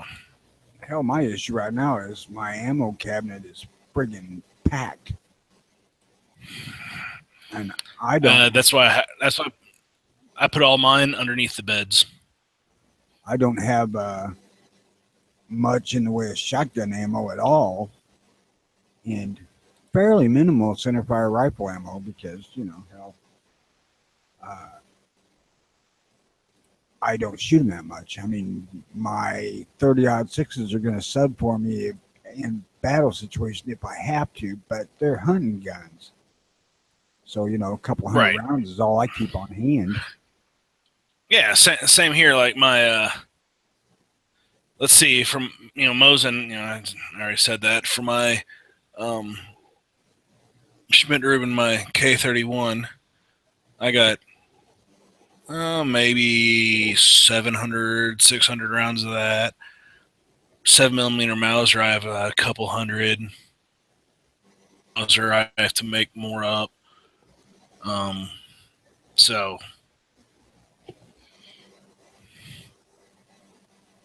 son of a bitch.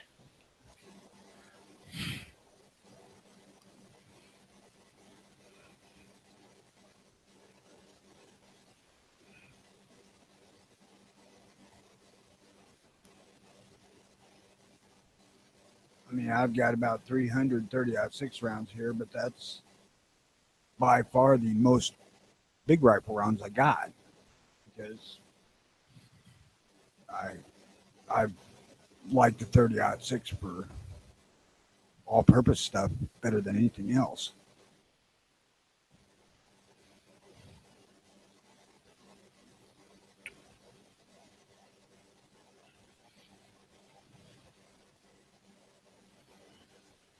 But that 44 Magnum handgun's quickly taken over that mantle too. Yeah, 44 mag. That's a round in a very capable caliber that could, I'm not going to say replace, but can definitely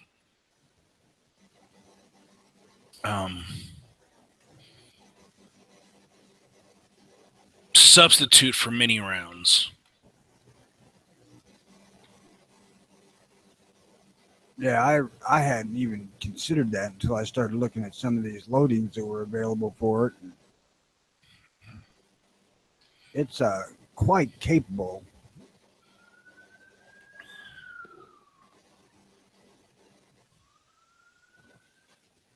I need to.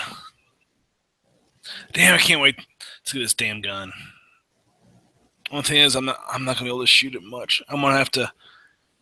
I have a rule that within, like, before I go to sleep the following day after getting a gun, I have to shoot it. So I'm gonna pick it up on Monday. So I'm gonna have to shoot this gun before Tuesday, before I go to bed Tuesday. So I'm gonna have to go out. I'm gonna have to buy a box of ammo to put through it because I'm not gonna have stuff set up for the for reloading it. I mean, I will, but I won't be able to set, see how far the bullets need to be pushed back and stuff like that. So I'm gonna go out and just buy a box of 50.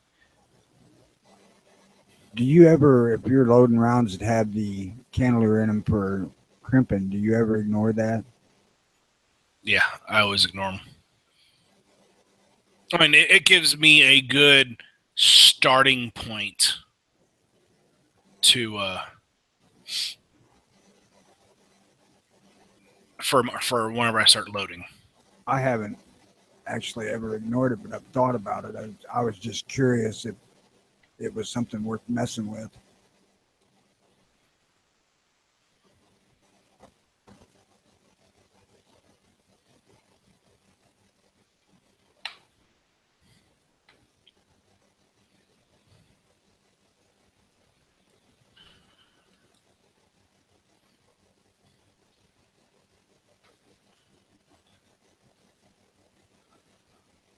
Oh, I'm gonna duck out of here for a while, man. Have a good afternoon. Hopefully somebody else will jump back in here. All right. See ya.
Oh, there's nobody in here.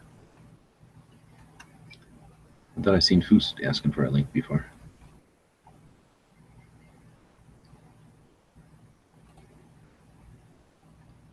Well, I just watched that Legion show. I don't think I like it. I don't get what's going on.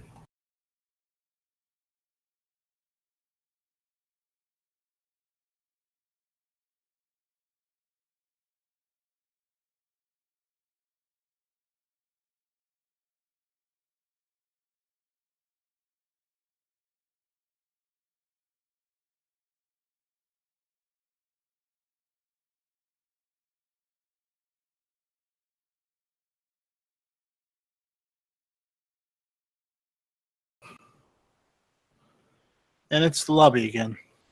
Yep. What's You see going the on? show Legion? Huh? You see this show called Legion? Not yet. Is it good?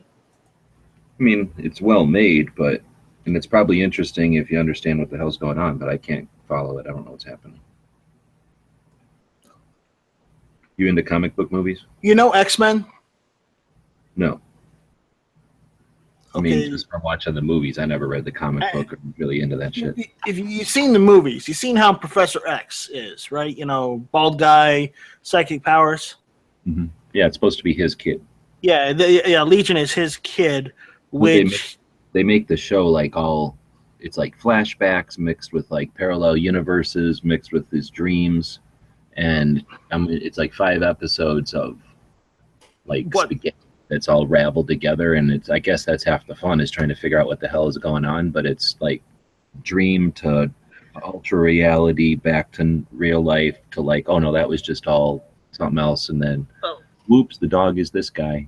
Legion is psychotically insane because of his powers, and he has split personalities. So, well, they're also like, they didn't just go, here's the deal, and then enjoy. It's like you're having to like, I guess, figure it out with this guy. So he's a schizophrenic with multiple personalities or whatever it is, but then he doesn't know it yet, and he's figuring it out, and you're having to, watch through that. Yeah. So anyway, it's neat, but I don't like having to pay that much attention. And if there are clues that tell you what's going on, I missed them all. So it's just a bunch of weird stuff that's happening. I might as well be watching and, just watching chaos. But it's well made. There's a hot blonde chick in it. Well, if there's a hot blonde chick in it for you, then that's all you need it for. Yeah, I mean, at least half the time she's on the screen. And then, but it's got this one chick from some TV show back in the 80s, and it's I always get distracted when I recognize people in a show. I expect them like making a joke or something, you know, like I've seen her whole life making jokes and now she's some serious person. Just a little distracting. Well, don't watch those older shows, I guess. I don't know. Yeah, I don't know if I'll keep watching it. I'll probably, now that I've seen, because the other thing is it's only the middle. I don't mind watching a show if I can watch the whole thing, because then at least if there's some crazy plot or something that you got to see all of them to understand, you know, that's possible. But now I can't do shit. I have to wait for these shows to come out. I ain't about that. I don't give a shit. I don't give that much of a shit about it. So I'll probably just wait until the show's over and then listen to those people and see if it was worth watching. Then I'll go back and watch it maybe. All right. It's better than, it seems more interesting at least than what's the one where they're on the airplane and they're like Marvel? Agents of S.H.I.E.L.D.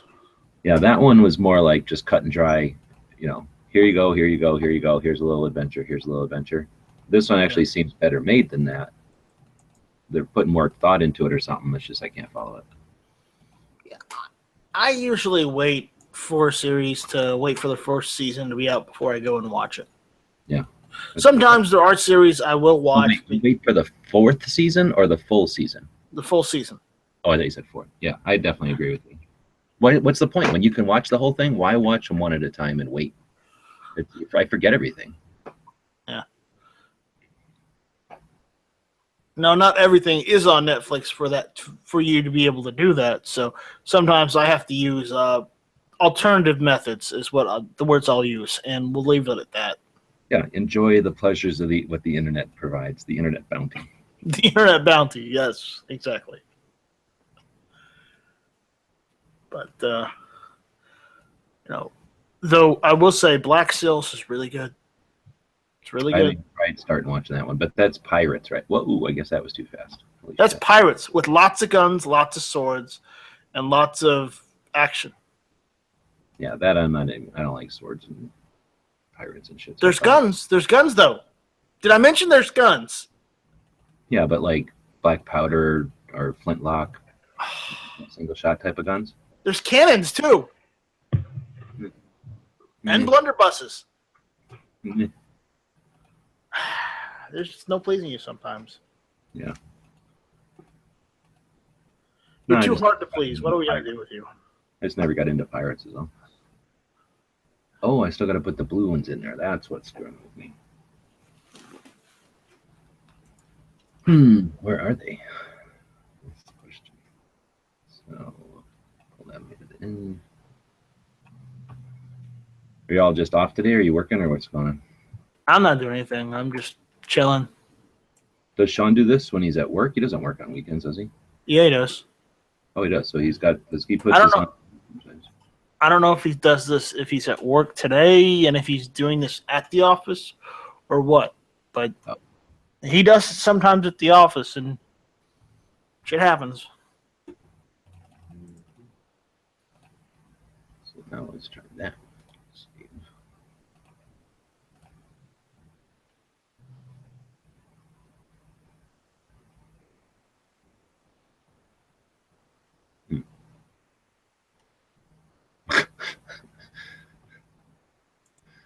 No, that's not good.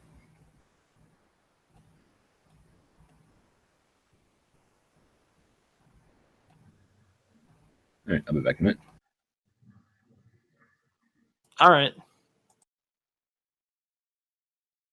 Hey, Night Strike, how are you?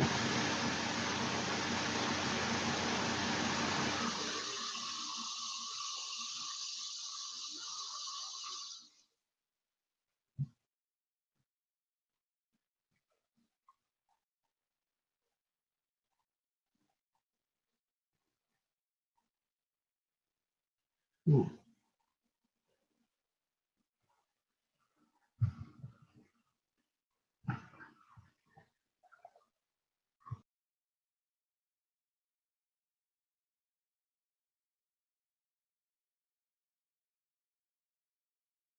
Oh, Native Guns in here too.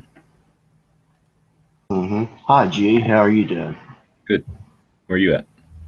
Part of the country? Indiana. Oh, right on. man. Oh, Just wait, take you it. got the arch on there, though. Yeah, that's just a shot I took at the St. Louis Arch. Did you ever go up in there? We were going to, but there was like a 45-minute wait at the time, so we decided not to. If I ever did, it was when I was a little kid, and I don't remember it. I've been driven past it a couple of times, but I think it'd be neat going up in there, I guess. Yeah, I'd like to sometime. What does it just didn't cost have to go up there? You remember? No, I don't. I don't remember what it was. It's been about 5 years ago. Okay. I'm pretty cheap, so if it's not like under $10, I probably wouldn't go. That's the way I am. Yeah. We had the kids with us, so that would have ran into some bucks. But we were going to do it, but we Well, if you didn't got want a to kid, wait. that's an excuse. I would probably pay money to go up with a kid, but just for myself, I don't think I'd care that much. I wonder Right. if it's taller than the buildings around there. I don't really know. Or if Yeah, I think it is. Yeah, the buildings that are around there are, fairly tall, but I believe it is taller. and it'd definitely be easier to just get in, and obviously there's an observation thing up there. I guess the one Yeah. thing is you can't look whatever direction the arch is. You can only look like out the sides of it. So unlike a building where usually you're on top of the building, you walk all the way around. Yeah, you're limited to two different sides. I think it's just east and west that you can see, right? Because it's kind of laid out north and west, I think, if I remember right. Yeah, I believe it is. But what amazed me is what's the museum and everything is all underground around it. I didn't know that before we went there, but you go down and you have to go through TSA to get into it. And I didn't know that. yeah, oh yeah, you have to. It's just like getting on a plane. You have to empty your pockets and go through the whole rigmarole. But then there's a really nice museum underground, all underneath it and around it.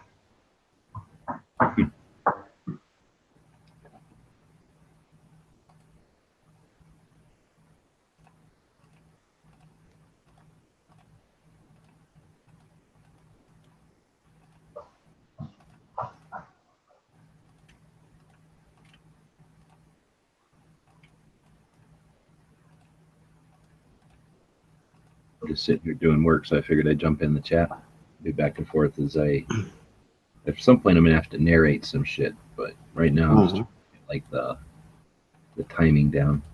I turned everything to 0 time and it just appears on the screen. So now I'm trying to figure out how much time to give every piece so that it doesn't look like it just appears and it doesn't take forever. Yeah.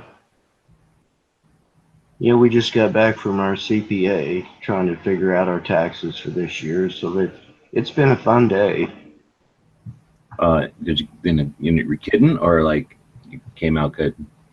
Oh, we did all right. We're gonna get back about $2,500, so that's not too bad. Yeah, not so much that you're giving money for the government tax-free loan, and then you're also getting back. Yeah. They've got to use it all year, and then I'm gonna finally get it back. Yeah, but I mean that's better than getting back $20,000 or something where you basically could have been using that money and you just gave it to the government.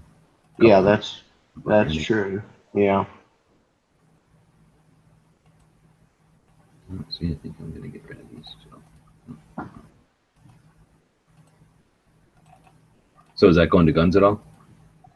Well, I just spent about $800 on a gun, and I don't know. Part of it might. I'm trying to save up a little money to buy my wife a better car, so that's probably what most of it will go for.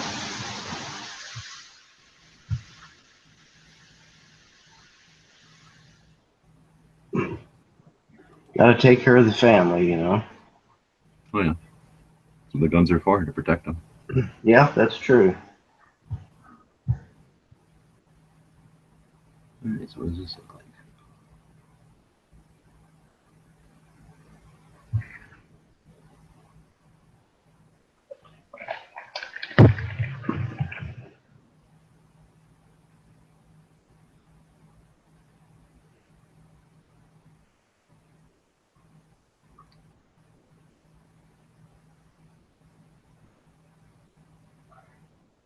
So if I put these.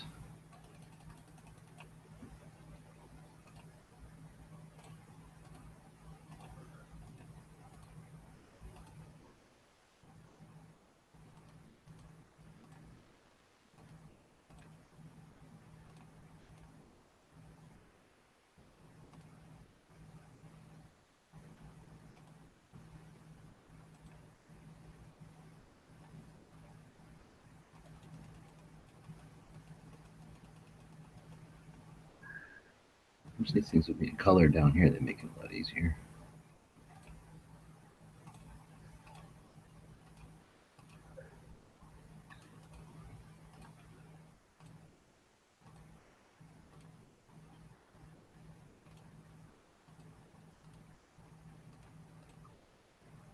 Shit, this is gonna be 30 seconds long now.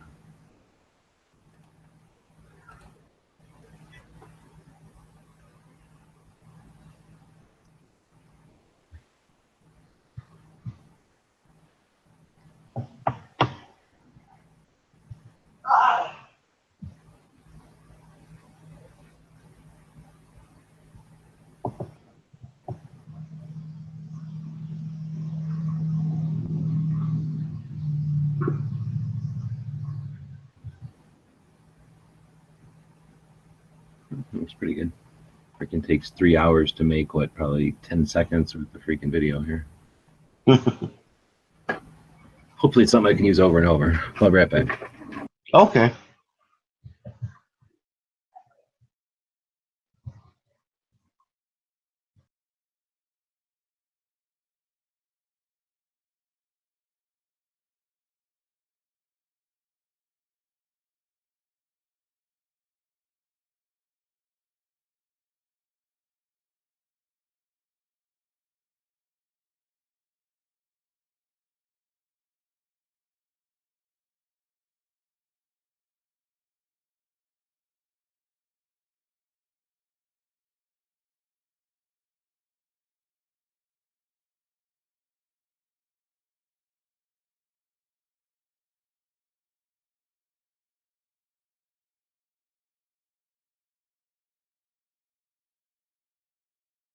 Oh shit, Night Strike left. Didn't cut there again. Yeah, I believe it did.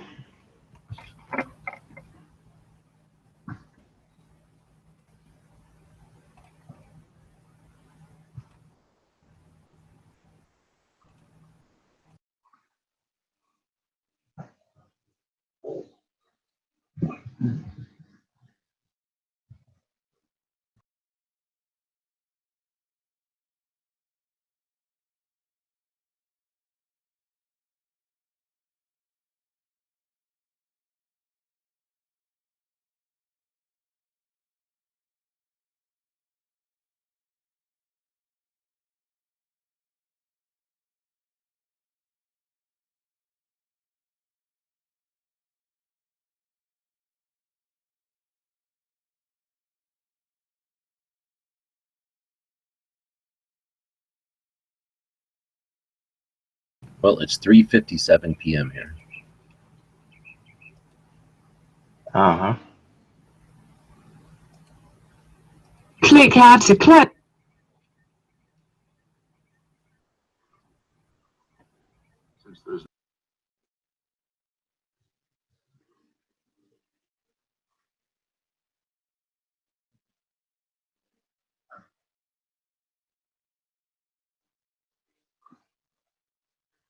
Yeah, it's about 6 o'clock here.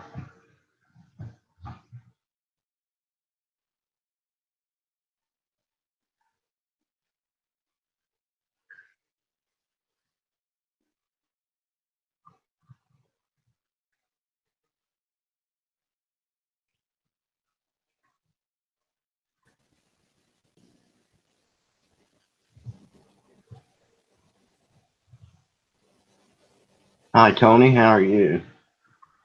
I'm fine, thank you. How are you? Oh, not too bad. Not too bad. Just kind of vegging out on a day off here. Yeah, me too. This is my catch up on sleep day. Yeah, mine too.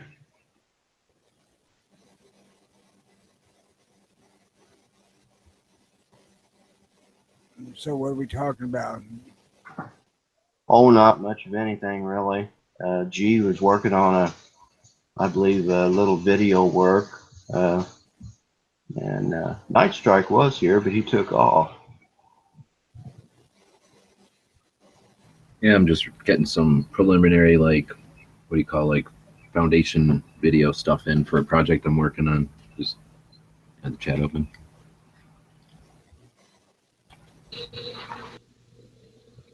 There we get some people jumping in again.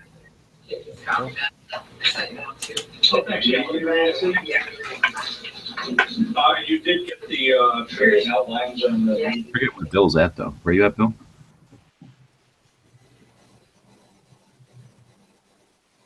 He looks to be in the woods. Drinking a beer. I think of Virginia or something. Yeah. It is.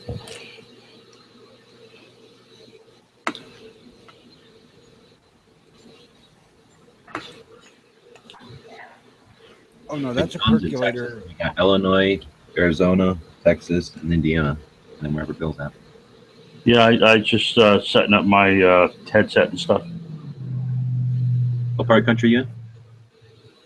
Connecticut, Oh, that's kind of close. evil.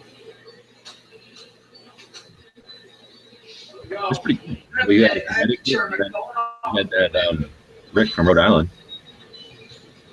Oh, they're pretty bad too. Well, it's just we haven't had a lot of East Coast members. That's cool. Glad to have you guys on.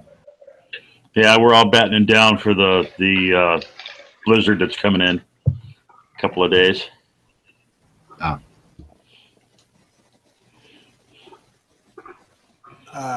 That is a lovely percolator in your picture. Perk coffee is the nectar of God.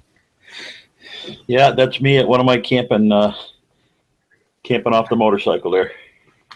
What do y'all feel about cowboy coffee then? It's fine. Actually, my father-in-law used to make that, and it was okay. I like it. You know, as long as you zot it with the cold water at the right time. Yeah, We would put just grounds smack the on, it's pot. all right. We just smack the pot and all the grounds fall down. I mean, there's a bunch of grounds to get into it anyway when you perk it too, so it don't matter.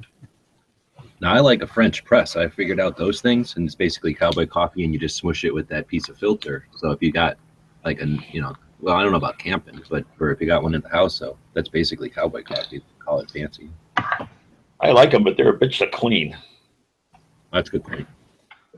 Well, they're fine as long as you wash them off immediately, right? You can wait like 5 minutes, then you might as well throw it away. Yeah, and I actually use even though I'm doing perk coffee, I actually use a filter. Oh man, you wuss out. Yep. I don't mind spitting grounds now and then. That's how you know it's real coffee.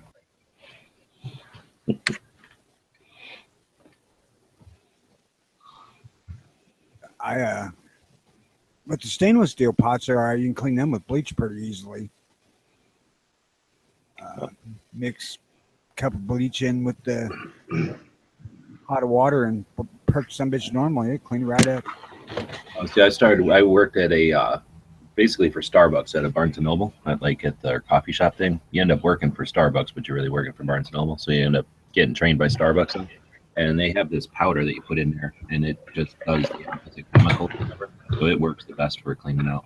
If you want not have to fight it, you just coffee cleaner, and it'll clean a pot out in one rinse. It just neutralizes whatever the acid is or whatever the opposite of. Yeah, white cider vinegar, just like you use in a percolator. That powder stuff you can get, white and green and red. I think mostly white. Little container at Walmart is where I've seen it. That works really well. But bleach is Yeah, it's fine. probably the same stuff. You barely just put a spoonful of it into a pot of coffee, and it's all gross, and then put some water in there and swash it around, it's gone. Yeah.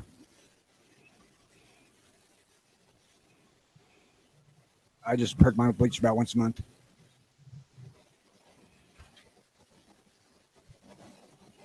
I tried the vinegar. It doesn't work. Probably depends on what you're talking about, too. Like, metal's probably different than glass. We were using all glass. Yeah, I'm stainless steel, Chinese stainless steel.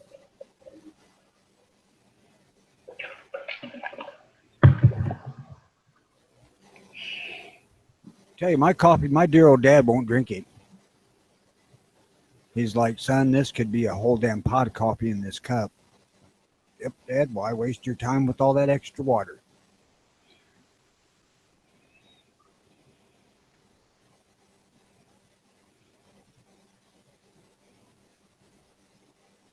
It might be, Sean. You could get your ass in here and chat, you know. I'm thinking he might be at work. I don't care. That's true. I'm working.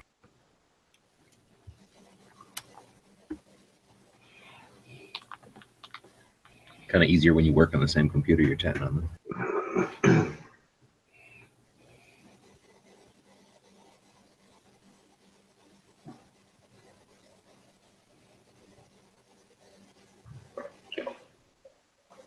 He's saying he thinks it's going to run about another 40 minutes before it times out.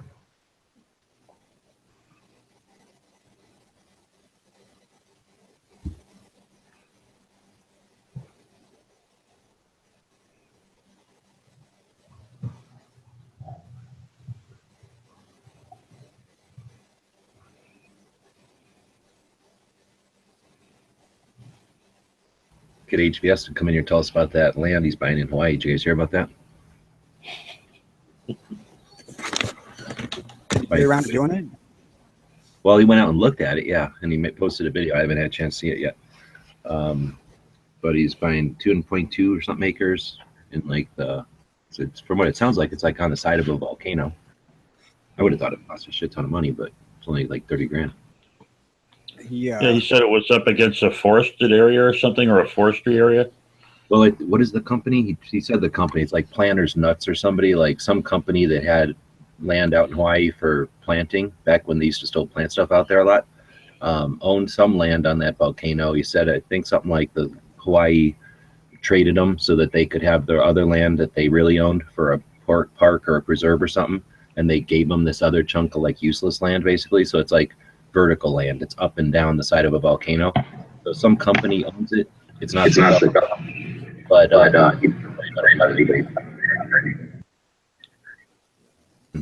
a wicked echo coming in there. Last I'd heard from him, he wasn't going to be buying it until he sold his condo. So I told him to start a GoFundMe. Oh, I thought he was buying it in addition to his condo, just to have a place to go hang out on the weekends. I don't know. I haven't talked to him for a long time. Well, He needs a place for his guns when they fall out of the boat, you know, and go to the bottom of the pond. Yeah.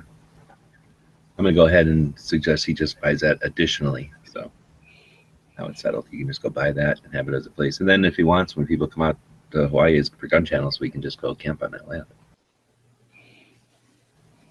It's nice of him to open it up. You don't have to worry about me coming out there because they don't like guns out there. Oh, he said it's Campbell's Soup is the people that own that company that owns that land.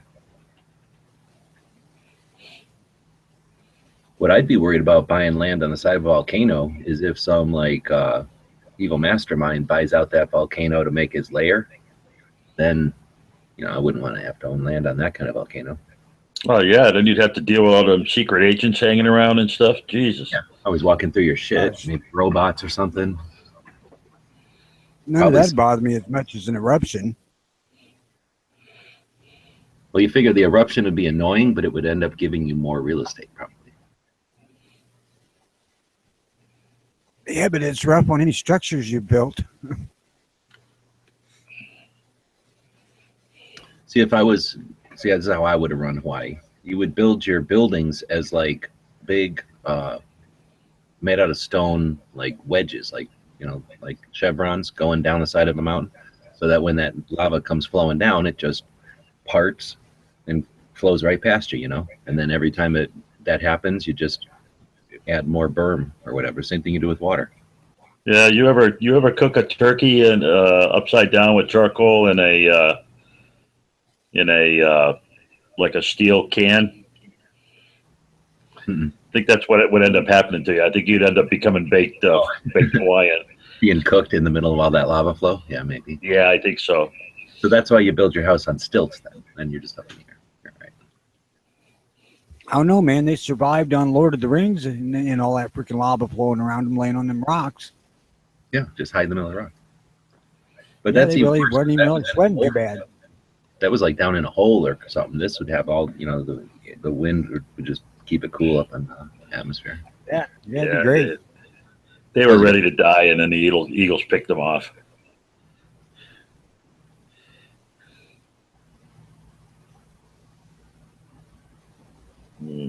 Somehow that's not the way I see it happening in real life with the real volcano flowing lava like that.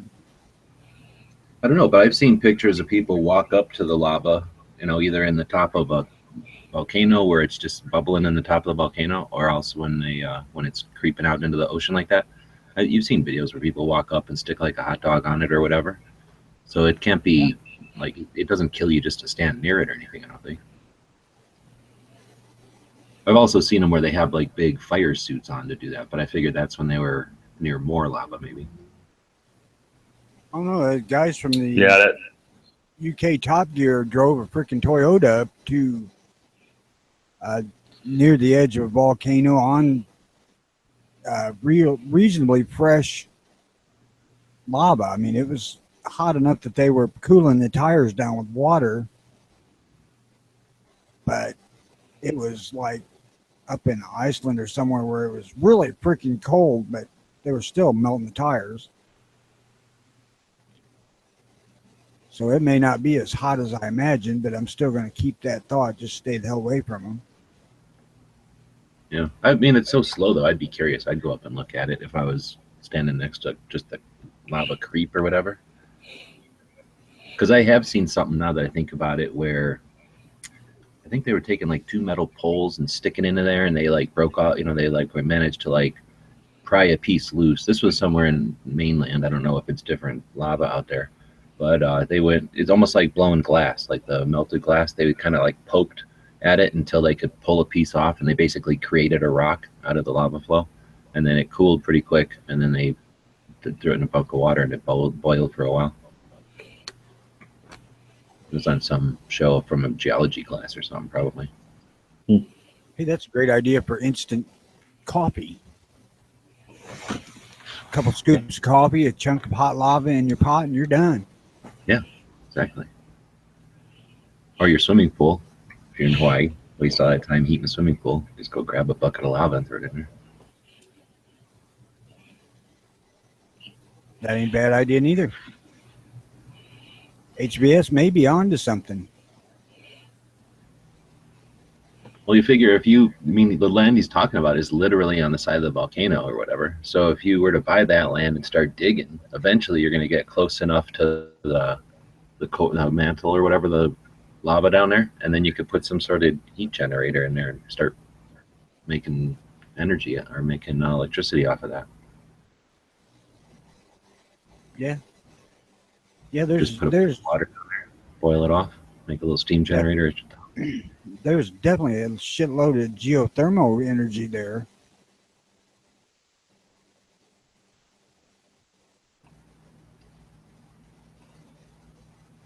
Still, it would scare me because lava's something, it's hard to stop. Yeah, plus you'd dig down in there and then you'd hit one of those, like it's a lot of gas and pressure down there too. So you hit some kind of gas freaking strain or whatever they call it for gas, and then all you've done is create an exhaust port for all kinds of noxious fumes right onto your property.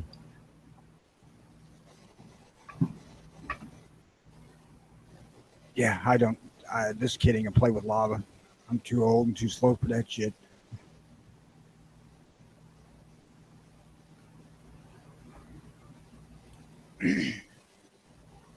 I do want to buy me a chunk of dirt in Missouri, though. Where at? Southeast. Southeast. Really? By St. Louis? About 75 miles south of St. Louis. Huh. It's where I grew up part of my life as a kid. We went down there last year for a visit. First time my lady had ever been down there to visit, and she fell in love with the place and said, "Man, we got to retire here." And I'm like, "Fine." Where are you at now? I'm in central Illinois near Peoria. So, okay, so you're just going there for the terrain and the trees because you're in the farmland flat area then? I'm going there for the Constitutional Ferry. Yeah. And But when you it's, say beautiful, I mean, I guess you're talking like the terrain and the trees and the water. it's a lot prettier than it is here for the most part, but this is not all completely flat land. I mean, I live within a few miles of a river bottom area, and plus I'm pretty close to the Illinois River bottom. But there's a lot of it's corn not like here too. Missouri has that much terrain. It's not like there's mountains in Missouri or anything. But it is going to probably be some terrain going from the rivers up to, the normal elevation of everything. But I could buy like 10 acres of forest down there, timber, woods, whatever the hell you want to call it, for like 20 grand, and Oh, really? it costs 200 grand here. Huh.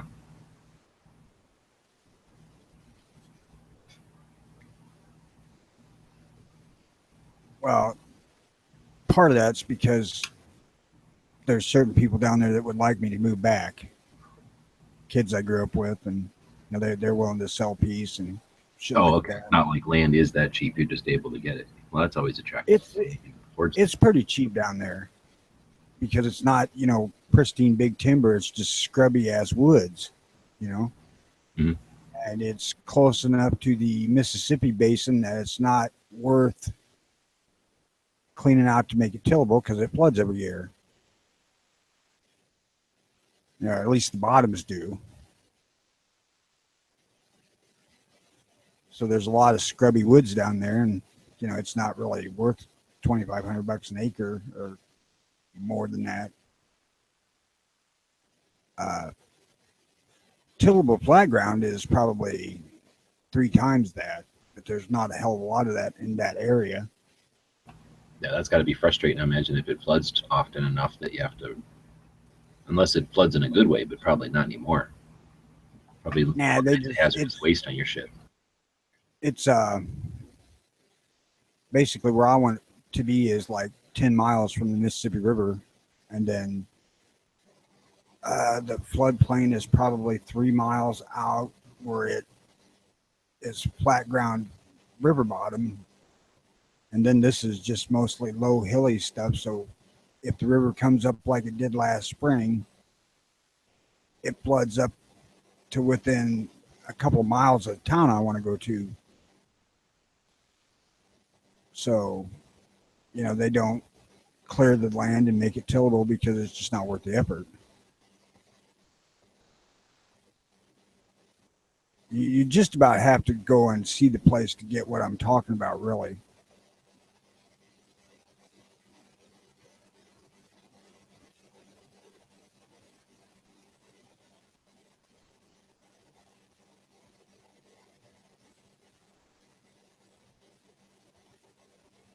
But the actual ground in the floodplain is really good for farming when it's not flooded because it's really rich soil. We see that around here too. Because you think, why the hell would people keep planting this if they're going to have to replant it every year or two because it floods? Well, because it produces a whole lot of grain.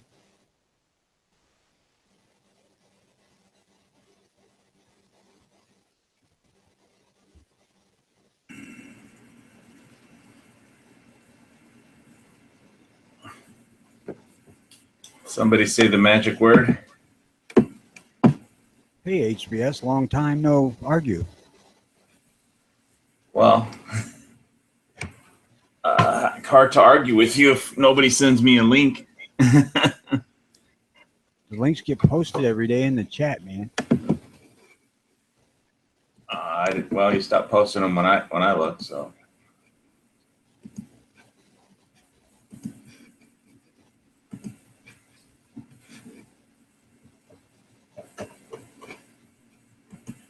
But anyway, as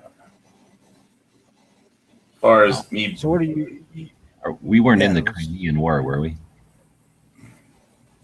no. If you mean America, no. Yeah, the United States. Okay. Yeah, that was all over in Europe. That was the last war to use black powder, or not use cartridges. What, the Crimean? That's what they said on the internet. So I just want to make sure we weren't in it. So I went to all that Okay. trouble to make a video of the volcano land for you, and you didn't even look at it? No, I've been working on this fucking project. I'll watch it though eventually. I want to see what the place looks like. What would if you had one of them drones? That might be a good way to recon an area like that. Well, if I go back there, I'm going to need to bring my Tiger Stripe battle jacket with long sleeves, because I was wearing the pants, but the to protect my legs, but I was just wearing a Hawaiian shirt, and that would have gotten shredded. My Tommy Bahamas shirt would have been shredded to pieces, and me right after it by the vegetation, because it was really, really dense. You don't go in there without full protection, a long machete, and a decent amount of off spray, because it's really dense. I mean, I would have to clear a place just to set up a tent, if I was going to stay there overnight. So you sell your condo, or are you able to buy it and retain your condo? Well, depends how low I can get him off of what he's at, what he wants for it. I mean, I said the guy lives in Reno. He's got a bunch of different lots that they bought, when the property is more expensive. So, I mean, if he's got if he's got a taxable income that he could take a loss on, if I pay him a lot less, then he can get money that way. But the tax value of that 2.41 acres is $13,000. I'm not planning on paying much more than that, and he's asked at 35, and he's asked that for a while, and there's no takers, and he's got lots of other lots. So, I'll probably just lowball him if it's not an outstanding deal. I mean, I'll invest in gold and silver and then buy it later for a few ounces of gold, for a few ounces of silver, probably.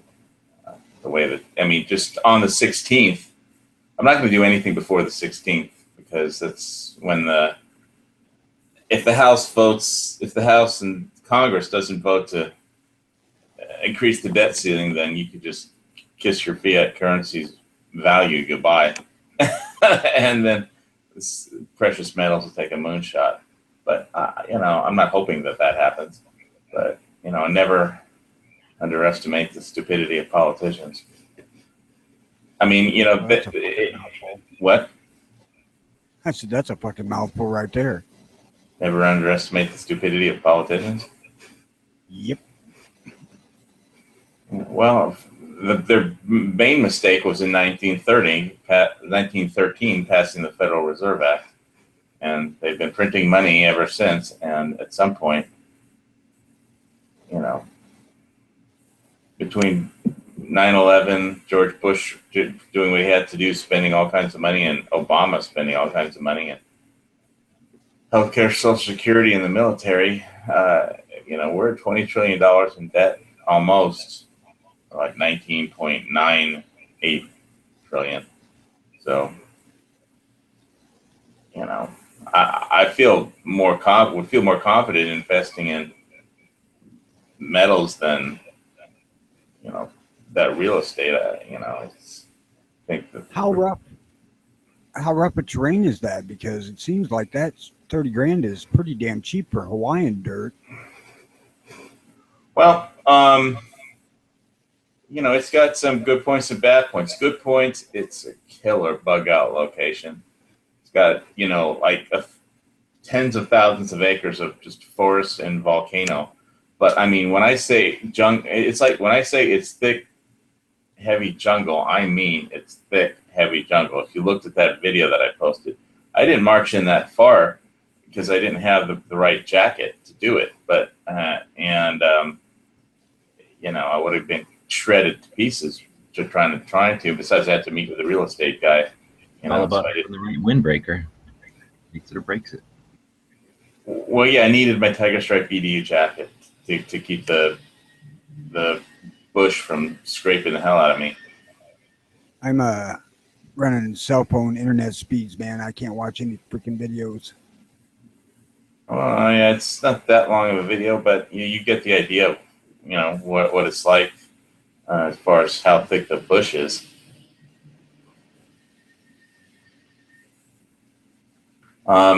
It's just a question of,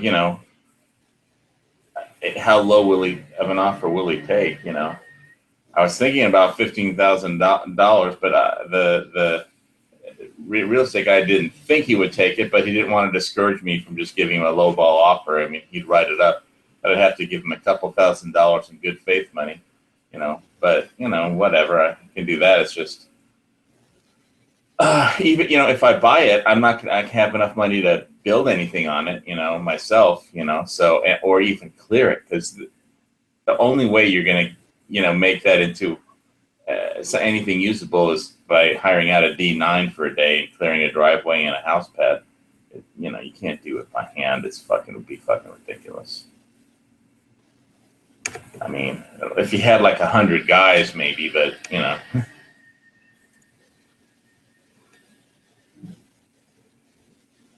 I don't mind slashing my way through there, but Go to Home Depot and hire a bunch of illegals. it's not like it is in California. You can't really do that in Hawaii because they don't. There's not like a gang of 20 guys outside of every Home Depot like there is in California. Yeah, they don't swim across the border. Yeah, they got a pretty effective border. There. So hire some native Hawaiians or something? Oh, they wouldn't do anything unless I paid them off in bags of dope. I mean, I was coming back, down the road after I hiked on there, and there's a school bus, and they have like the thing where they open the door for the kids, and the stop sign comes out. So I stopped, and waited for the kid to get off the bus, and then the school bus passes by, and then the car right behind it, there was so much marijuana smoke coming out of that car. I mean, I could smell. It smelled like a marijuana factory, and we were going in the opposite direction. Wait, how do you know what marijuana smells like? I went to high school, man. He knows. Some of us lived in the 60s, man. 70s. Well, if you didn't know what it before, it definitely you could smell it coming out of that window. Man. Geez. Okay. I got an idea, man. You just gather a group of Hawaiians and tell them you bought this from government after it was seized for people growing pot on it, and they could have all they can find. That wouldn't really clear any land. That would just, they just hike all over it, and then, I don't think I'm going to do that. At least they trample some of it down. This is not trampleable. Speaking of which, did you get that gas mask yet? Yeah, How is it? it works. I need to buy some more filters and a radiation bio NBC suit, for biological warfare or nuclear warfare protection, a suit, to protect the rest of me. But the gas mask I have, I just need to buy some more filters off of Amazon for it. That's all. A biological warfare suit won't protect you against radiation. It'll only protect you against, Right. Well, you didn't hear my alien invasion from outer space chat where they're going to attack us with a biological fungus. Yeah, but the issue is if you're going to need radiation protection, you're going to need some form of one of those suits that's lined with lead. Well, I'm going to go with the bioprotection first. All right. I want bioprotection from alien fungus spores. I mean, if you heard my last week's Lock and Load, it was alien invasion from outer space, how to fight it. So I refer you to that. No, that's okay. I believe you. All right. And as far as volcanically heated, we already have volcanically heated tide pools naturally all over the coast. I used to live right by one. I used to go swimming in every morning, and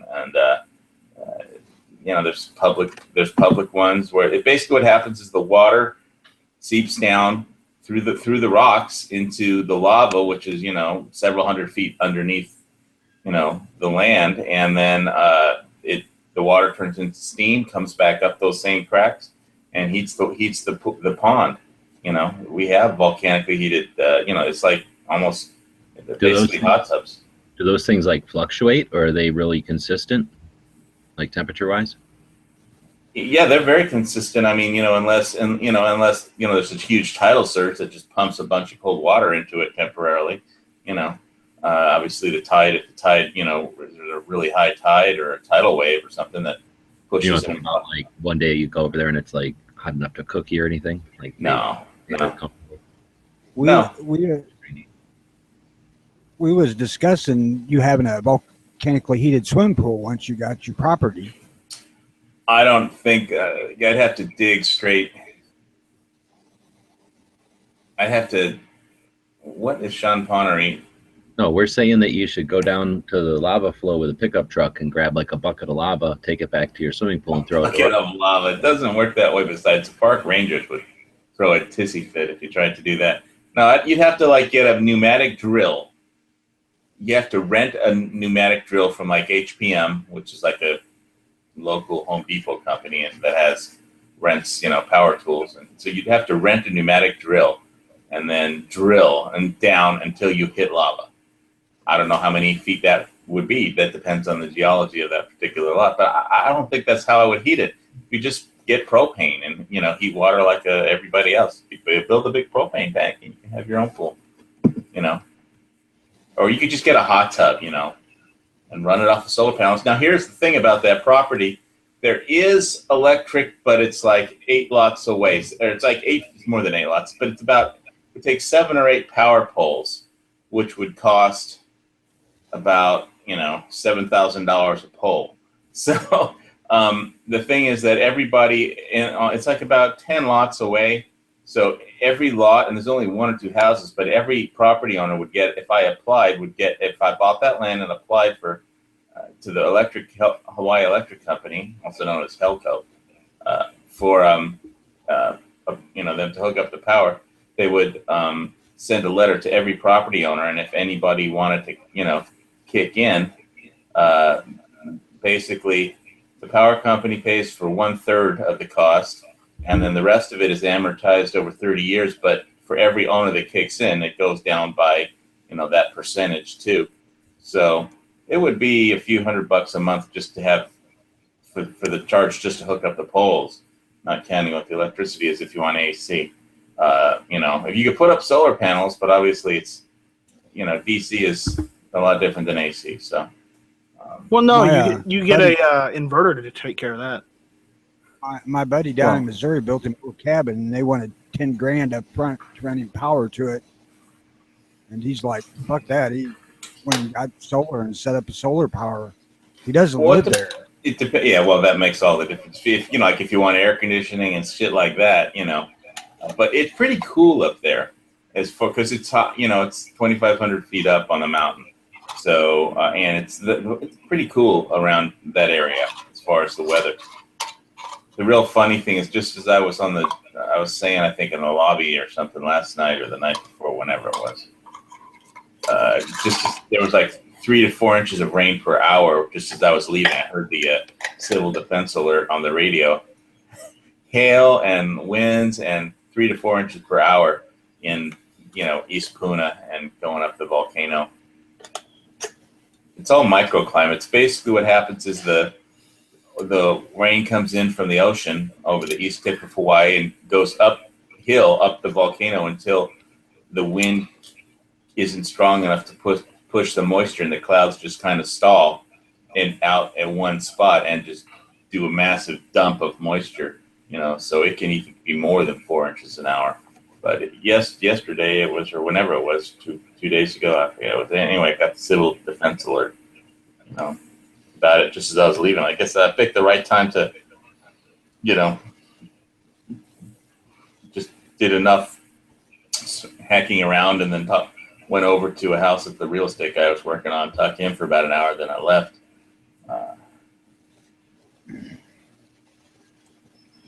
But That's cool, man. I hope you get it. well, it depends. If you want $35,000, it's not going to happen. I'm not paying that much for it. I mean, he paid $85,000 for it at the height of the real estate bubble, and that was way overpayment of what it compared to what it's worth now. And right now, it's the tax assessment is, but it's $13,000. But the good thing about it is it's agricultural land, and the taxes are like $100 a year. So that's it for real estate. That's pretty cheap tax. Well, if you cash in some of that gold and silver, you can afford it. I'm not cashing it in now. Are you kidding? I'm holding on to that shit. Not everything, just a couple bars here and there, and you're good. A couple bars isn't $35,000, at least not yet. But if it was, when I could buy it for, let's say, a few bars of silver, then yeah, sure, I'll go over there and do that. But right now, I'd rather be holding gold and silver because it's gonna. I really think it could take a moonshot by the end of the year. The prices, the metals. So I'm still holding on to that shit. And if I have to wait on the land, I'll wait on the land. Maybe somebody else will buy it, but it doesn't seem to be a mad rush on it. So I'm not going to panic buy it. I'll buy it when when either precious metals takes a moonshot, and then I could, just not have to do it. But he's willing to carry, some of the expenses at like 7% interest or something. If I just give him enough of a down payment, make him happy, and agree to a high enough price, which is, I think, is going to be a problem. I don't think whether I pay him cash or he carries paper, I don't think he's going to take my $15,000 offer, which is what I'm thinking about right now. Because it's really not what he thinks it's worth. It's what I think I'm willing to pay for it and how much money I'm willing to commit to just something that I can't even build on yet. I mean, really, metals would have to take a moonshot for me to do anything but clear out a little camping area, because I got this condo that I have to still maintain. Thought you got rid of that. No, I'm still broadcasting from Pineapple Pentagon, my little condo in Kona. Why don't you sell that condo for a big profit and then live out of a van? Sell the condo for a profit. Big profit. You're joking. Big profit. What? You want to buy it from me for $500,000? Deal. I'll have the paperwork done. You send me over. You send escrow company check for $500,000. You can buy my condo right now. I'll be out of here. Your condo's probably not worth $500,000. I know it's not, but he said big profit. So we paid $345, and the one next door is for sale for $265.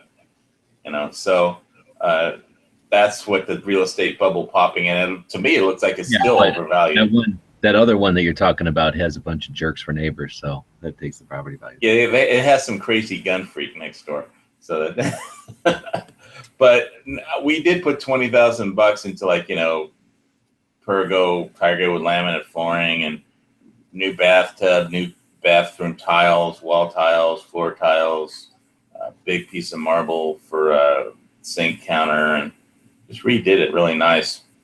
But for me to sell this place, I've got to vacate it, make it, look not like a bachelor man cave with guns on all over the place. And I still haven't got a safe. I did see that ST Bullion has some Israeli safes, but they're more like metal safes than gun safes. But they do look really nice, they have this warranty. They guarantee that it can't be broken into with any tool or torch. So I don't know how they did that, but you could look at them. I know you're all about, you like those. I think Yankee had a Liberty, but you don't like Liberty. So you're raving about the what brand was it again? I like Fort Knox. Fort Knox, yeah.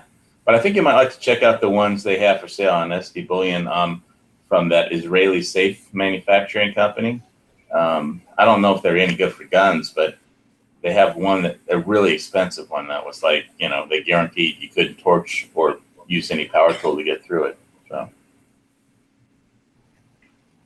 it's like $12,000 or something. Well, all gun safes are basically safes, and then when you get into like jewelry and actual, super valuable stuff, artwork and whatnot, then you get into those, vaults that are like what a bank would have, and those are inches of steel and whatnot. So yeah, I mean, anything's possible for you to break into, but they're literally meant for holding millions and millions and millions of dollars worth of stuff. Well, dollars may not be worth it anymore, but I get your meaning. No, I mean, whenever you go to like a place that sells just all safes and not just gun safes, like they'll have stuff for like say jewelry stores and whatnot, and their safes are a whole nother level from even the best of best gun safes. Isn't even it's a joke compared to it. Those are like little mini bank vaults. They weigh so much freaking weight. There's so much metal there to protect it that you can't even pick them. They're not even approachable to pick up. You need machines. I'll put a link in the internal as soon as I get it for the safes they have over there at SP Bullion. Let me, here it is. Buy safes and vaults. I got one of their Proclaim Liberty bars. Israeli Ultra Vaults by ISM Goldman. American Security Products, Vault Doors.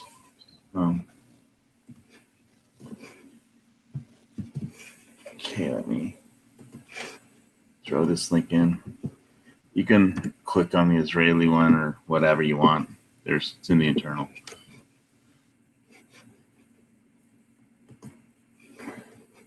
I don't even know how to turn on the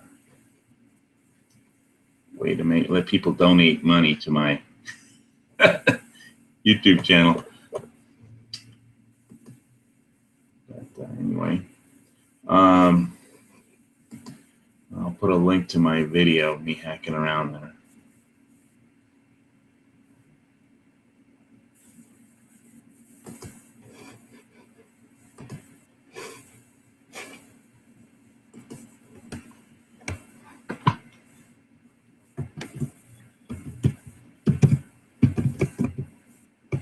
So anybody that's listening, how many rifles can you think of from the Old West? Just rifles, not shotguns or anything else. Just rifles from the Old West.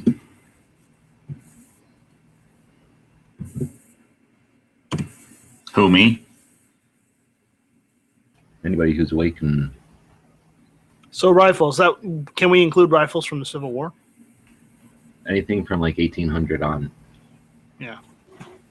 Hawkins. I could think a ton. Well, yeah, Hawkins is like the first, one of the first ones.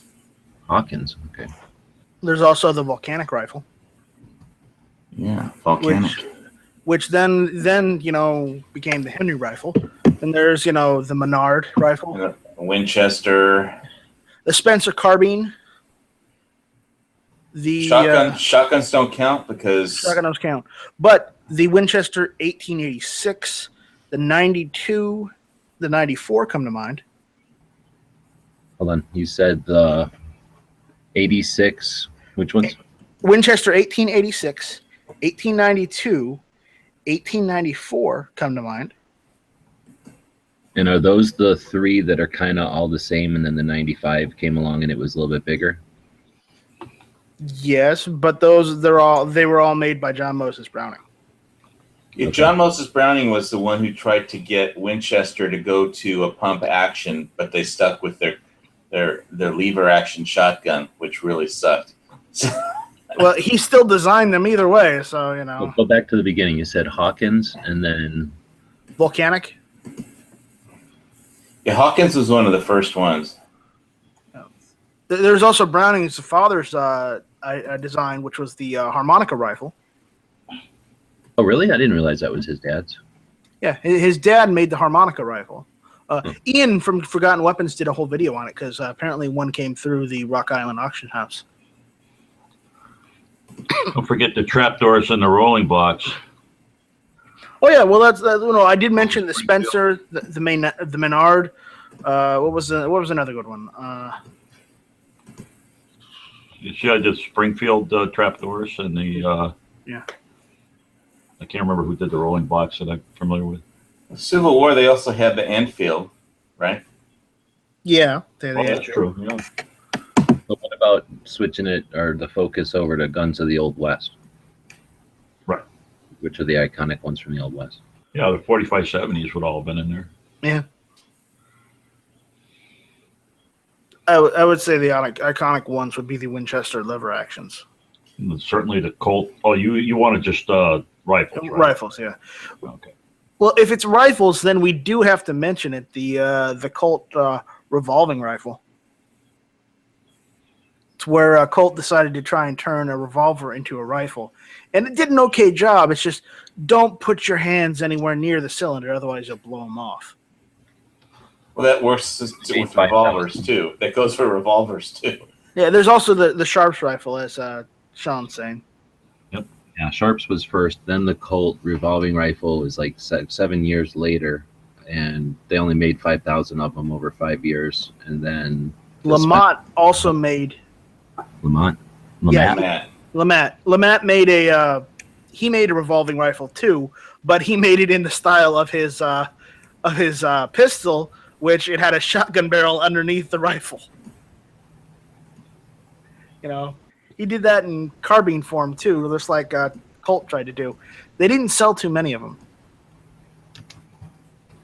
but it is of note because he tried to do the same thing with his designs as Colt had done, and he did that before the Civil War.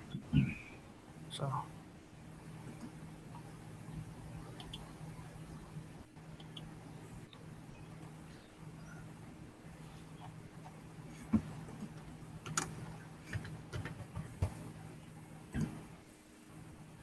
Is Johnson too new? Yeah, I think Ivor Johnson's too new. For what, a rifle? What rifle did they make? We're at rifles right now. I wasn't aware Well, there they was a Johnson rifle. They made rimfires. Well, that's another thing I need is rimfire. I guess I got a Model 1890 Winchester, but are there other? There's other ones like the 1873 Winchester. Yeah, Winchester model 1873. Well, you know, the Colt factory burned down during the Civil War, and his wife, Colt's wife, Elizabeth, rebuilt it. His whole factory, they never figured out exactly if it was sabotage or, you know. Remember, there's the Henry rifle, the 1860.